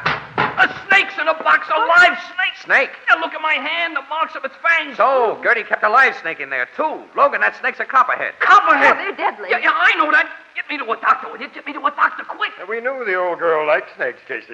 Hey, for the love of... I didn't know she liked copperheads, though. If a doc don't take care of me in a few hours, I'll be dead. That's right. Well, then do something for me. Not until you tell the truth about old Gertie. I told you the truth. Think it over, Joe. In a few minutes, your hand will begin to swell. Hey, The poison will be going through your system. Hey, you can't do this to me. You can't. A snake bite has to be treated quickly, or there's not much hope. Tell us about Gertie, Joe. Your hand's beginning to swell, Joe. Tell us about Gertie. The doc doesn't get to you quick. Tell us about Gertie. All right. I'll tell you if you get a doc. Talk fast and tell the truth. I killed the old woman. How? I sneaked up behind her and hit her on the head. What grave did you bury her in? One of the new graves. I'll show you. You'll find her there, just like I said. Now get me to a doc. Get me to a doc, will Just you? as soon as we check your story, Joe. That grave is open, and we know you've told the truth. Hey, this poison won't wait till you open that grave. I'll be dead by then. Confidentially, Joe, we don't really care. You're gonna let me die. You're gonna let me Come die. on, Loud. You're going to the cemetery and point out that grave. And I'll take your picture, do Hey, it. wait a minute, Casey.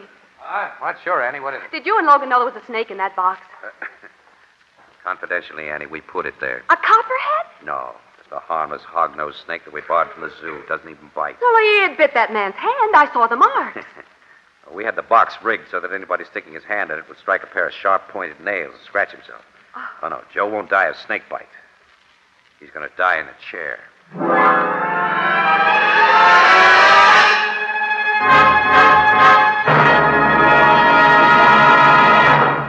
We'll join the crowd at the Blue Note in just a moment. Here's an interesting experiment. Take a sunburst crystal pitcher, set it down on a fine linen tablecloth, and then ask anyone to guess what this pitcher should cost. Well, guesses would run up to very large sums of money, many, many times as much as this sunburst crystal pitcher actually costs. Yet, believe it or not, you can buy this beautiful 2-quart sunburst crystal pitcher for only 50 cents, or slightly more in distant cities.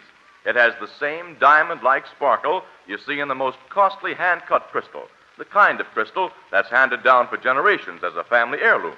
Yes, here is truly an amazing bargain, a really great value. Now, you'll find this sunburst crystal pitcher and other equally great sunburst crystal values at any retail store selling household glass. Ask for Sunburst Crystal by name. You'll recognize the traditional sunburst pattern immediately. Sunburst Crystal is a product of Anchor Hocking, the most famous name in glass.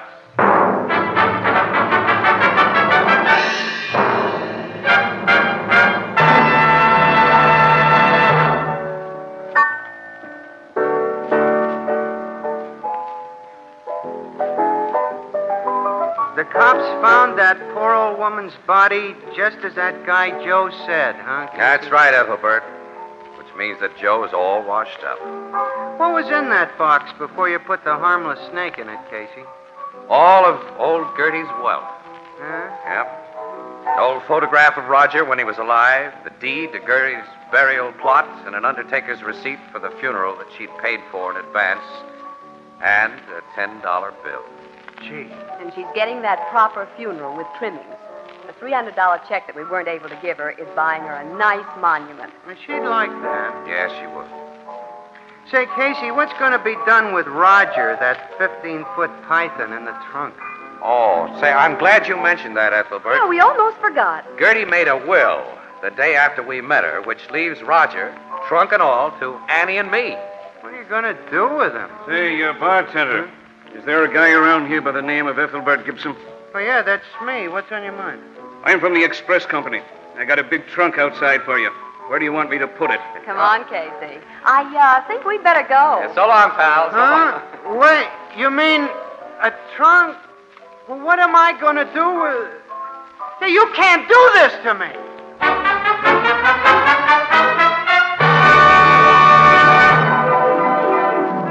Crime Photographer, starring Stotts Cotsworth as Casey, is brought to you each Thursday by the Anchor Hocking Glass Corporation, makers of Fire King oven glass, Anchor glass containers, Anchor caps and closures. All products of Anchor Hocking, the most famous name in glass.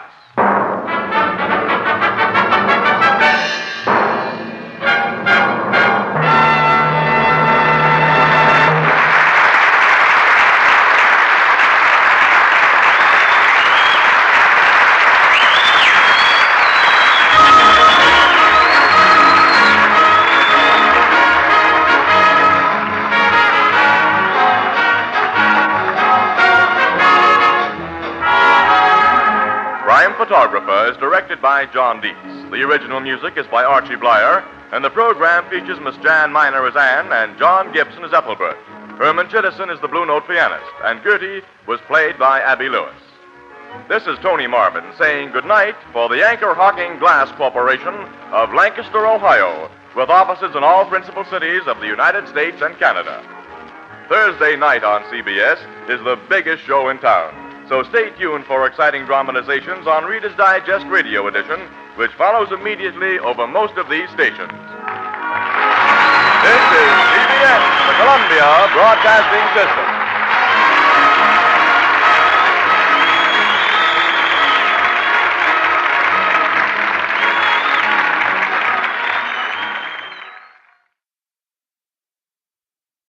The Anchor Hocking Glass Corporation brings you Crime Photographer.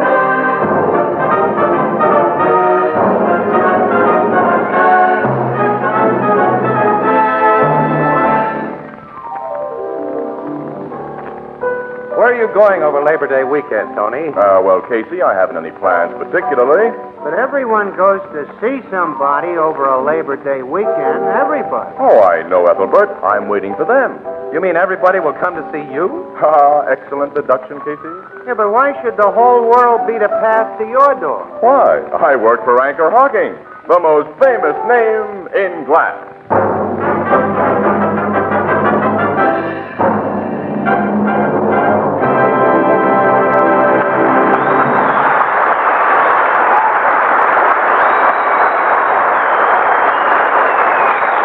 Good evening, ladies and gentlemen. This is Tony Marvin. Every week at this time, the Anchor Hocking Glass Corporation of Lancaster, Ohio, and its more than 10,000 employees bring you another adventure of Casey, crime photographer, ace cameraman who covers the crime news of a great city. Written by Alonzo Dean Cole, our adventure for tonight, Hideout.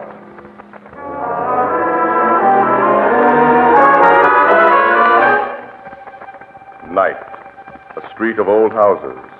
Unpainted, unkempt, dirty-looking houses. A man and woman hurry along the street, watchful, furtive. In a shadowed doorway of one of the houses, they halt, and the man knocks quickly and softly. From inside the door, Who's there? The guy who phoned you an hour ago, Ed Bagley's pal. Okay. I'll open up. Be quick about it. I'm being quick. Hey, why the rods? Just want to be sure who you are, mister. You've come to the right house. My name's Bliss. The guys call me Creepy. You fit the description I got. Get inside, Doris. Okay. Close that door quick. And lock it, Creepy. You don't have to tell me my business. Oh. So you're tough Luke Davis. And wife. Yeah. Nice clean getaway you pulled after heisting that bank for $100,000, according to what I read in the papers. If the getaway'd been clean, we'd have been out of this town by now, not here. Don't worry. Old Creepy will hide you out. Got a nice room upstairs for you. I hope it's better than what I see down here and what I smell. Yeah. Don't you ever open a window? Neighbors and cops might see and hear things through open windows. Besides, I don't like drafts. They're bad for my cough. Go on, I'll take you upstairs. Come on, Doris. What a dump. You don't like it, sister? You don't have to stay. Hey, you two are traveling light. Nothing but that little satchel for both of you? Did you expect us to show up here with a couple of trunks after what you read in the papers? No, but the 100 G's you got from that bank should make quite a bundle. Fill a big suitcase, maybe. I'm wondering if you lost. We didn't lose it. You got a hit away, huh? Well hid. Yeah. Sure you brought enough dough with you to pay my rates? You'll get yours. Where's this room you got? Yeah, I'm tired climbing. Here's the room. Oh, look, it's worse than those crummy ones downstairs. It stinks. Got a good strong door on it and heavy bolts. Also, it's an easy jump from that window onto the next roof. But more important, old Creepy's never bothered by the cops. They don't know he runs a hideout. They think he's just a poor, sick old man. Well, the joint looks safe, Doris. Anyway, we're stuck with it till the heat dies down. How much, Creepy? $1,000 a week. What? You lousy robber. 2 guys were killed in that bank holdup. 2 Davises are wanted for murder. Okay. $1,000 a week. Payable in advance. Give it to the rat, Luke. Here's your G. Meals is extra. What? Of course, you can go out to the restaurant if you want to take the chance. How much for meals? Well, it depends on how expensive your tastes are.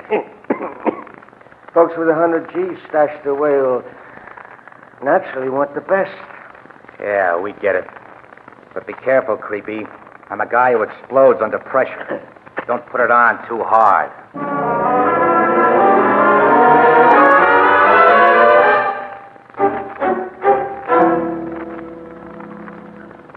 2 weeks in this crummy joint, Luke. Cost us nearly $4,000. Yeah. $25 a piece for the lousy horse meat he calls steaks, $2 a bottle for beer that cost him 2 for a quarter, and $1 for a 5-cent newspaper. I'm fed up. So am I. Most of all, I'm fed up with this dirty, stinking room. Oh, what's the use? We're stuck, and we got to make the best. I'm not so sure of that. Huh? I've been thinking, babe. About what? Hand me that nail file, will you? Wish I could get a decent manicure. Nuts with the manicures. What's on your mind? Hand me the nail file, I said. Okay. Here. Now, what do you I'm say? thinking about us leaving here. For where? Another hideout. We don't know any others in this town. We don't stand a chance of getting out of town yet. I just remembered what another con told me when I was in stir. There's a guy who runs a big hideout racket here, Doris, and he treats red hots right. Why didn't we go to him in the first place? I tell you, I just remembered his name. I'm going to get hold of him on the phone downstairs and make arrangements. He'll send a right car to pick us up. He'll do everything. Then this rat Creepy sees himself losing the dough we've been dishing out, and he tips off the cops. He'll figure who this other hideout guy is, Luke. Creepy and he'll... won't have any chance to figure it. You mean... My nails ain't bad, but I wish I could get a real manicure. Is he sure been asking for? I'll say he has. He's coming upstairs and bringing that hooch you ordered. Yeah. He's gonna make us a present of it. No noisy shoot. Of course not. Open up, Davis. I brought your whiskey. Okay, Creepy. Come in, Mr. Bliss. Oh, thanks. Good stuff I got you. One of the best blends on the market. You owe me $100 for the bottle. No, Creepy, that bottle's on the house. What do you mean? Hey, fire that gun. I'm bending this gat over your head. Oh, don't. Chiseling rat, you lousy chiseling rat. Let him have it plenty, Luke. He's had it plenty. You sure he's finished? We don't want him talking. He'll never talk to anyone again. Go through his clothes and find the dough we paid out to him while I go downstairs to his phone and make a deal for a real hideout. You better open a window down there and let in some fresh air. Yeah. I'll be glad to get out of this smelly place.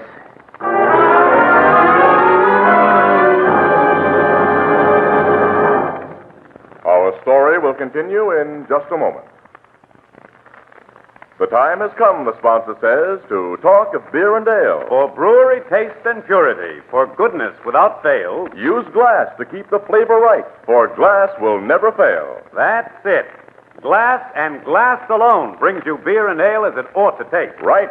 Glass bottles and glass bottles only can bring you beer and ale as it comes from the brewery, unaffected by any foreign taste or flavor. And now we have a new kind of bottle. The Anchor Glass one-way bottle. It requires no deposit. No return to the store. When it's empty, dispose of it as you would any food container. It saves space in the icebox. It's a natural for picnics. Easy to open, easy to drink from. It's always in good taste. And it protects that real brewery flavor. As only glass can protect it. Yes.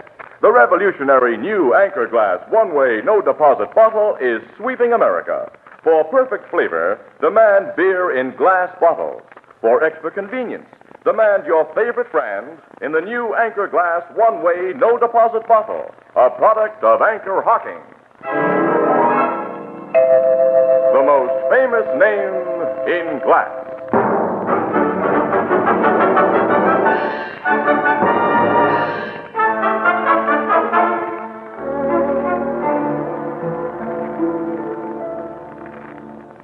The body of this character, Creepy Bliss, was found this morning because the cop was very observant, Miss Williams.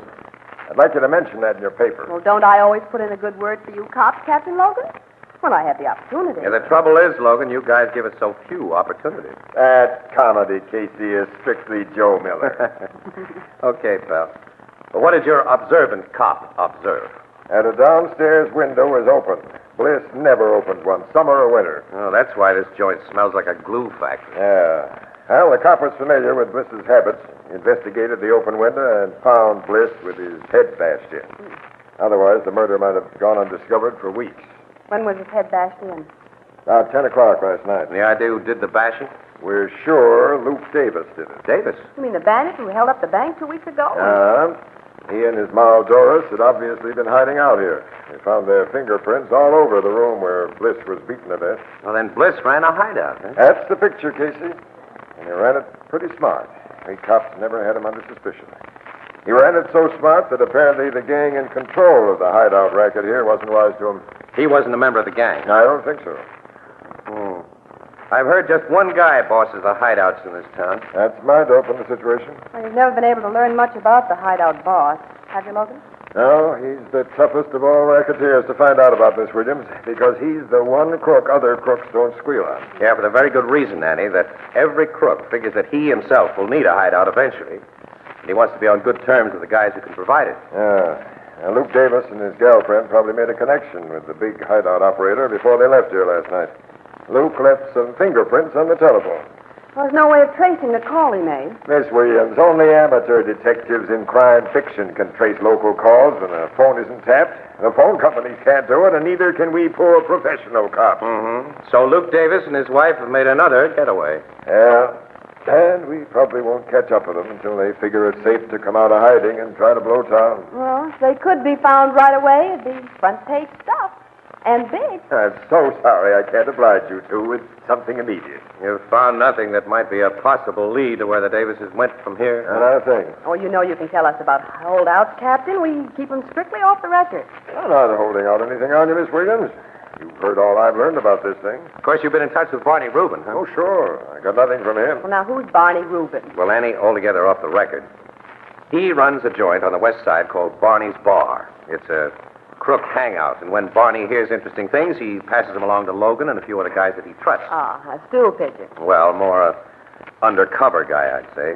Barney never's been a crook himself. That we know of. I don't know. I've always figured him on the level, pal. Well, he's been very helpful at times. Well, if he's not a crook himself, how come crooks trust Well, him? Barney's brother, you see, Annie, was a big-time racketeer. And he and his mob used Barney's bar as a hangout. The brother was cut in two by machine gun slugs in one of those sweet gang double crossings 5 or 6 years ago, and well, Barney turned very sour on old gunmen. Outwardly, though, he remained on good terms with the cookies that he'd met through his brother's connections, but on the QT, he's done him a lot of harm. Now, this is strictly off the record, Miss Williams, and you forget you heard it. Sure, Captain Logan. Well, let's get back to the paper, Casey. We've got everything here there is to get. Yeah. See you later, Logan. Okay. So long, Captain. So long, Miss Williams. Well, Annie, I'll drop you off the office. Leave these pictures I took with Tate in my department. Oh, where are you going? Well, nailing Davis and his moll will make a big yarn, Annie, if it breaks soon. So, before some other newspaper mug gets the idea, I'm going to see Barney and make a deal for an exclusive tip if he hears some interesting information.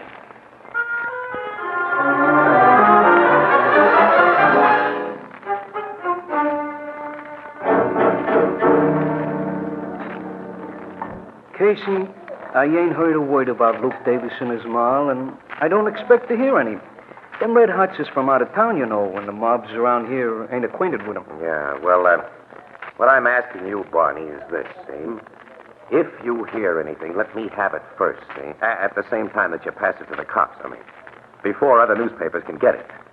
You know, I always return the favors that you do me. Sure, I know. Yeah, I might have been bumped off a couple of times if you hadn't persuaded certain wrong G's that I wasn't a student. Yeah. I give you tips and you do me favors. That's right. Well, do we play it that way again? Why not? But like I say, I can't hope for a thing on them two Davis red hots.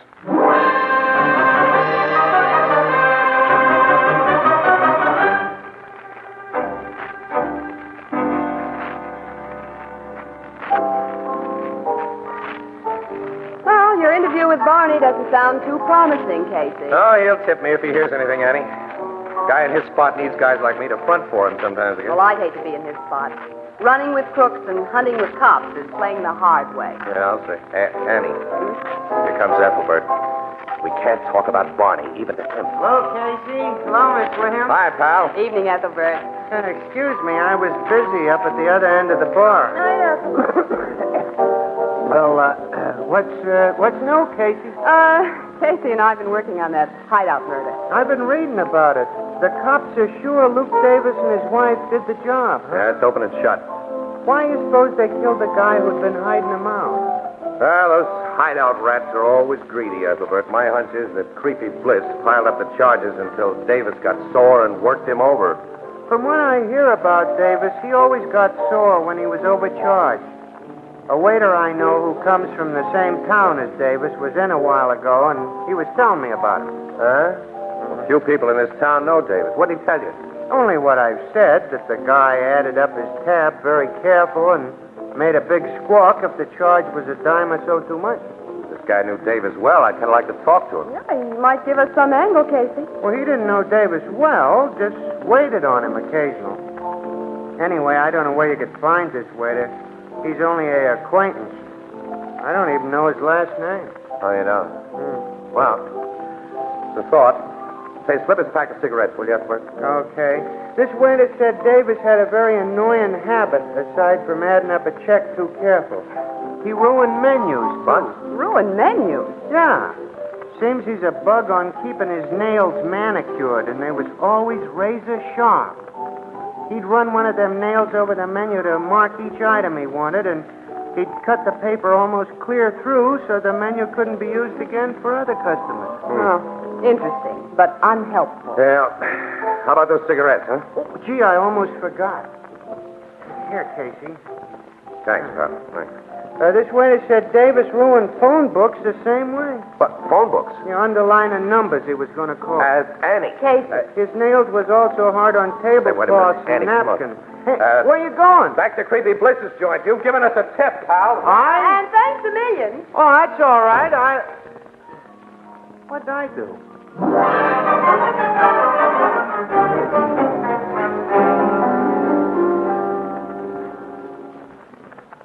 Say, maybe Ethelbert's given you and Miss Williams something, Casey.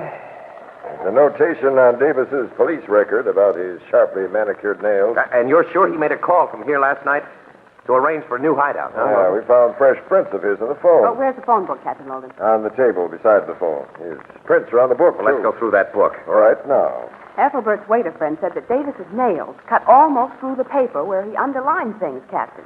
So his mark should be easy to spot. I'll find it if it's here. I'm taking the book page by page. All right, well, now, ripple through it first. We may save time that way. We'll see.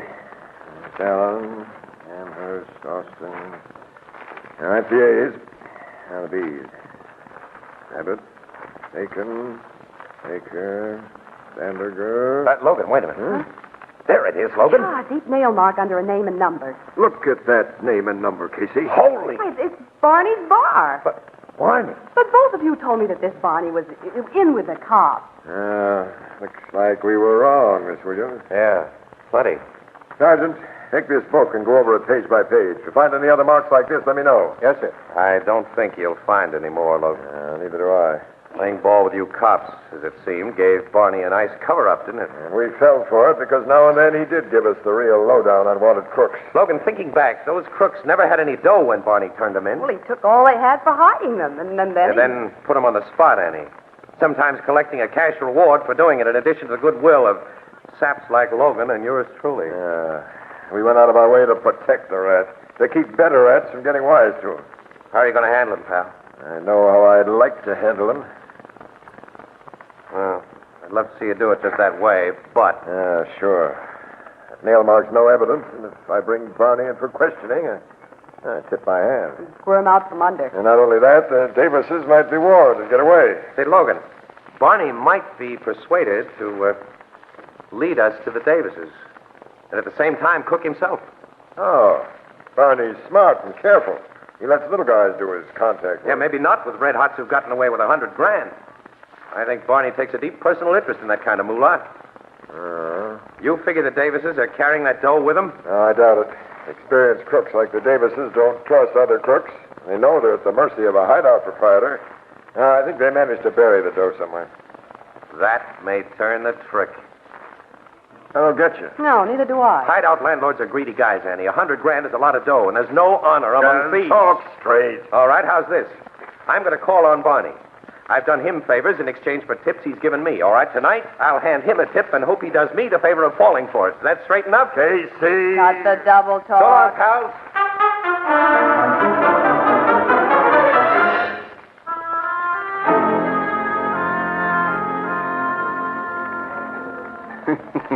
I didn't expect to see you again today, Casey. Well, I just dropped in on the chance you might have something for me, Barney.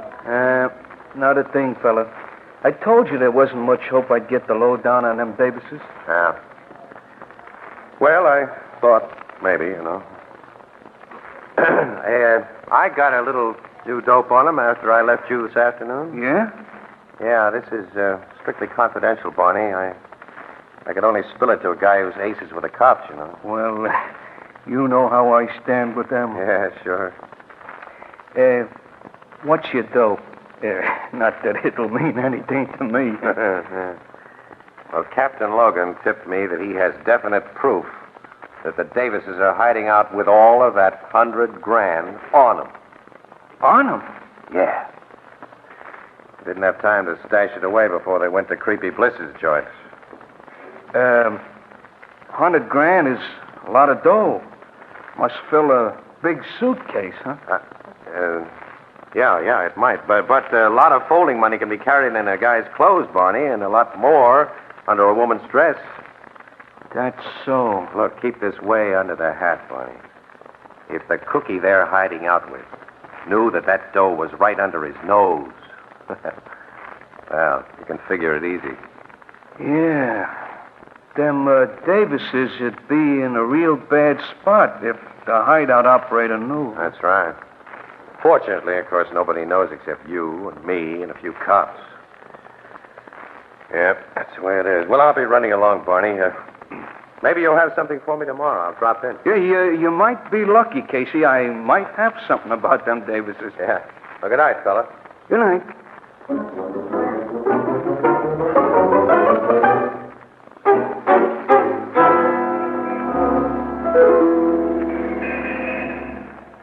Barney's getting into his car, Logan.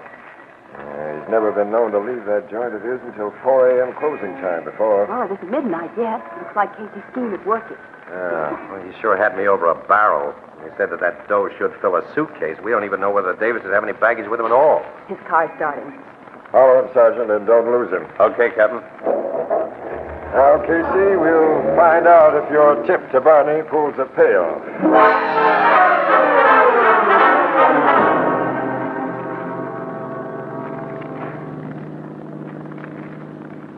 Barney's car is pulling into that public garage, Casey. Yeah, I see it, Eddie. We followed the guy for half an hour, and all he's been heading for is the garage where he puts his jalopy to bed. Barney lives only a few blocks from here, Casey. Maybe he got wise. We were tailing him, Logan. He didn't get wise. Our driver knows his business. What'll I do now, Captain? I'll drive out past the garage and park where we can keep an eye on it. Okay, sir. If Barney comes out, Martin here will follow him home and keep a watch on him. Even though Casey's big scheme is flopped, I don't want Barney out of sight for a minute. Well, look, he's out of sight right now, pal. What? Yeah, the big doors of that garage are wide open. When we passed it just now, I saw Barney go through a door in the back. Yeah, that's what I saw. Stop the car, Sergeant. Yes, sir. You'll find out where that door in the back leads to. Can't lead outside, Logan. The garage is built against a ledge of solid rock. Yeah, and it has 2 stories, Casey. There may be rooms in that second story, a hideout. You see any attendants in the garage? Only one guy. If this is a hideout, he'll be working for Barney. Now, all of you stay here. I'll go in and stop him from giving any signals. I'll go with you. You stay here. What? More than one guy goes in, the lookout might get wise and pull a fast one before right. you can be stopped. That's right. Okay, you're right, pal. We'll stay behind and watch. Good evening, friend. What do you want? I'm having a little motor trouble. My car's outside. You take a look at it? This is just a storage garage, mister. We don't do mechanical. I want to find out what kind of work is done here. That's what I call a very sweet, fast job of quieting a guy. Logan, you flatter me, Casey. Take care of this lug, Martin, and keep him quiet. Sergeant, post the men so no one can get out of this building. I'm going to see what's behind that back door. Yes, and this time I'm coming along. And me too. Well, there's no time to argue. Come on, but be quiet.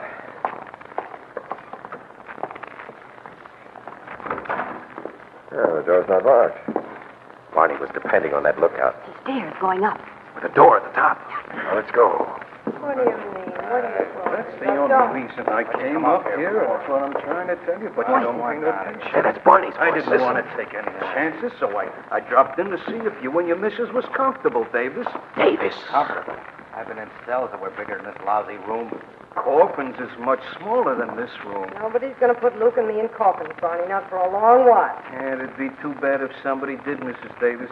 You two ain't got so much to live for. Not much. $100,000. But it's going to be too bad. Hey, why that gat? Got a silencer on it, Luke. Have the door, Casey. Together. Drop that gun, Barney. No. If you wanted that. And don't reach for your gun, Davis. I got sense, Copper. I'll only reach for this. Dave! Annie! He's got this Williams. In front of me, Copper, and I also got my gun. Now we'll shoot it out on terms I like. Oh, yeah? Luke. You dopes always watch the guy with a gat and forget about the guy who hasn't any, Davis. This'll teach you to remember. Oh, Casey. That's what I call a very sweet, fast job of quieting a guy, Casey. You flatter me, Logan.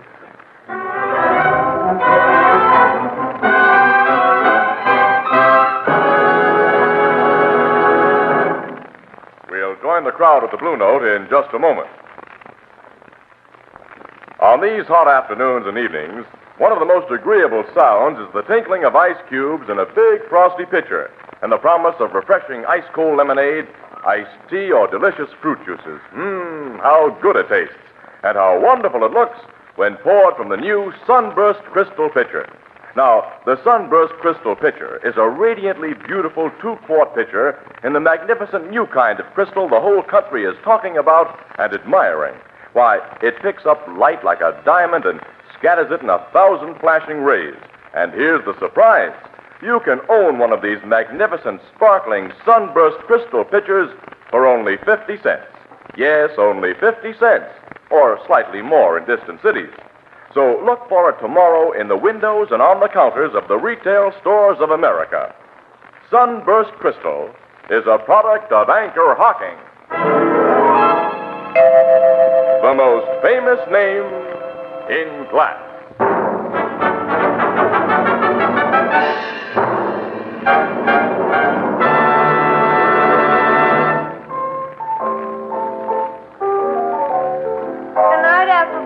Hello. Oh, good night, Grace.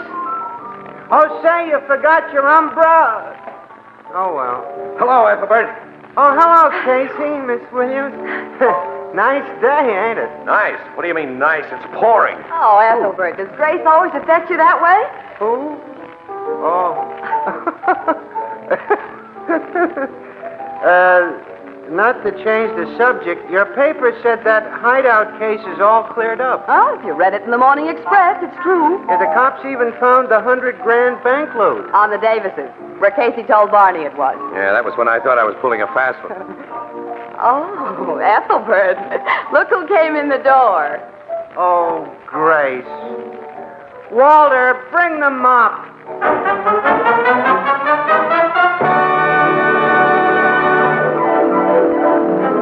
Prime Photographer, starring Stotts Cotsworth as Casey, is brought to you each Thursday by the Anchor Hocking Glass Corporation, makers of Fire King Oven Glass, Anchor Glass Containers, Anchor Caps and Closures. All products of Anchor Hocking, the most famous name in glass.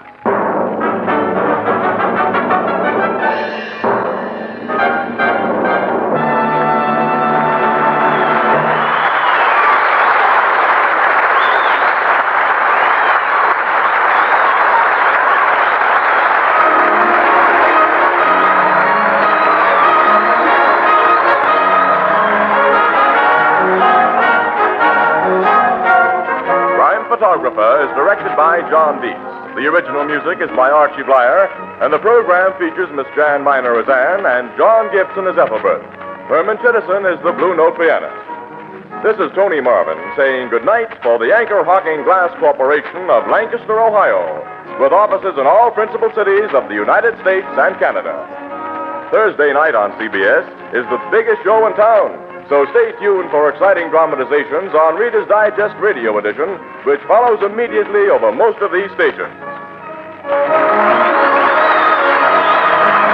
This is CBS, the Columbia Broadcasting System.